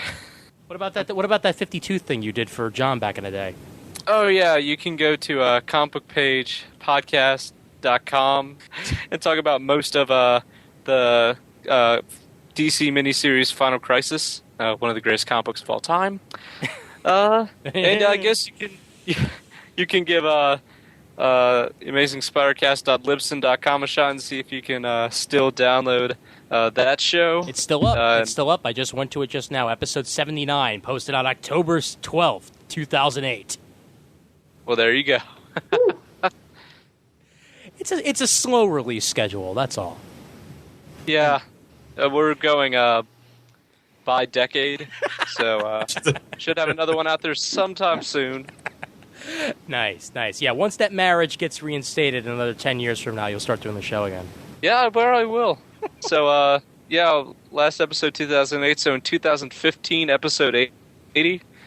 Yeah, that's like, you see, I'm going to try to compete with The Wizard of Oz and Return to Oz for the largest gap between a movie and its sequel. So nice. This will be the largest gap in podcasting history between an episode and the next episode. I hope you'll... As long as it's better than Indiana Jones and the Kingdom of the Crystal Skull.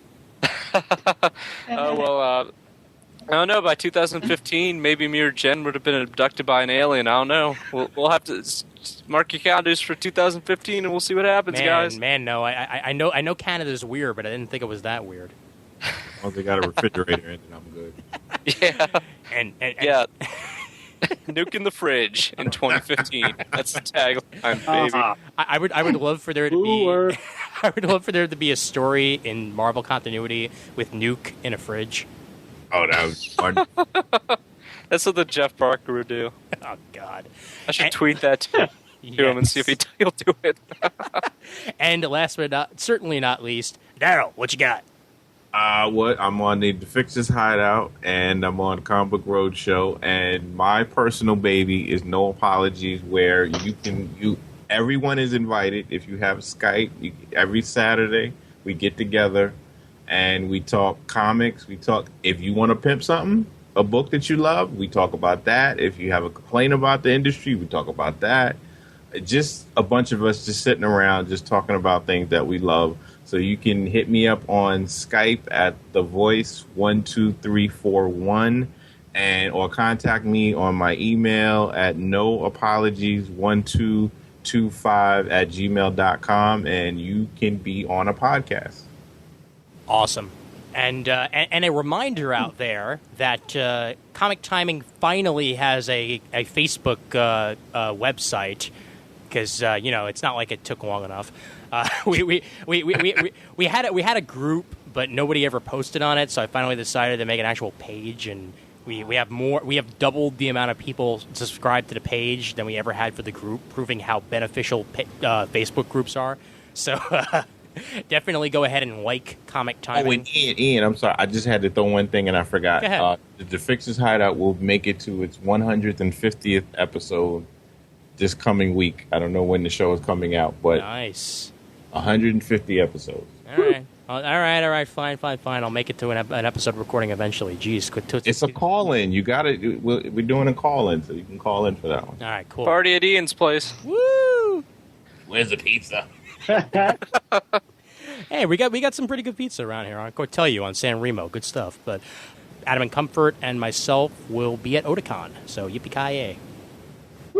Yeah, and Otakon will be at Heroes this weekend, too. So Fantastic. we leave tomorrow for Heroes. Yeah, I doubt this. I doubt this episode will be out by the weekend. So they were at Heroes. I wish I was going. We were at Heroes. We were at Heroes, and then we'll be at many, many other cons to come. Fantastic. All right. And on that note, the email address for Comic Timing is comictiming@gmail.com. Don't forget to check out the forums over at comicforums.com, graciously hosted by Comic Geek Speak guys over at comicgeekspeak.com, and they're hopefully up, hopefully. We are proud members of the Comics Podcast Network over at comicspodcast.com, and we're also members of the League of Comic Book Podcasts over at comicbooknoise.com/league. Please join us on Facebook, as previously mentioned, and send us your iTunes reviews and shop at DCBS. And a big thank you to everybody on this call, last minute, first asked earlier in the day. And first off, Adam and Comfort, thanks for being on an episode that doesn't take place at a con. Hey. It was great. We actually had it delightful. I did as well, and I'm glad you guys had a good time. And Chris, welcome back. You're welcome back anytime. I had a great time, and thanks for having me on. And, anytime you need a last-minute guy, just post up there on Facebook, and I'll try to make it if I can. You seem to be good at that. Most of the times you wind up on this show, it's really last minute, so... Yeah, I guess that I will have to be my official Comic Timing nickname now. The last-minute guy. That's me. Yeah, right. Last-minute guest Chris Johnson. And Daryl, look. Thank you very much. And as always, there's always time for comics.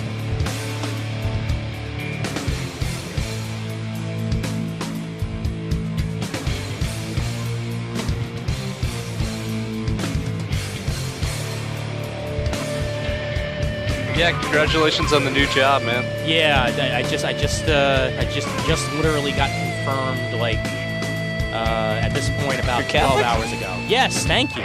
I gave up the yarmulke and everything, and now I'm good. So I just gotta grow back a foreskin, and then everything's all set. No, Go back to the foreskin. I don't think I ever did that. Yo, Daryl. Hello. What up? How are you today? I am good. How are you? I am fine. I can't tell if you're Darth Vader or George Takei. Oh my. Oh my.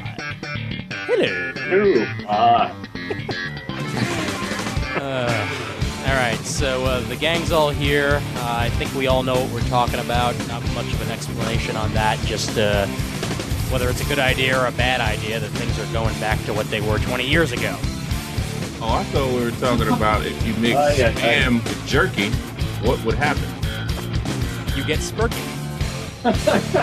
Brent had mentioned to me something about Brand New Day. Yes, actually, it's going to be the all Brand New Day episode just for you, Chris, because we know how much you love talking about that. No! Oh, yeah.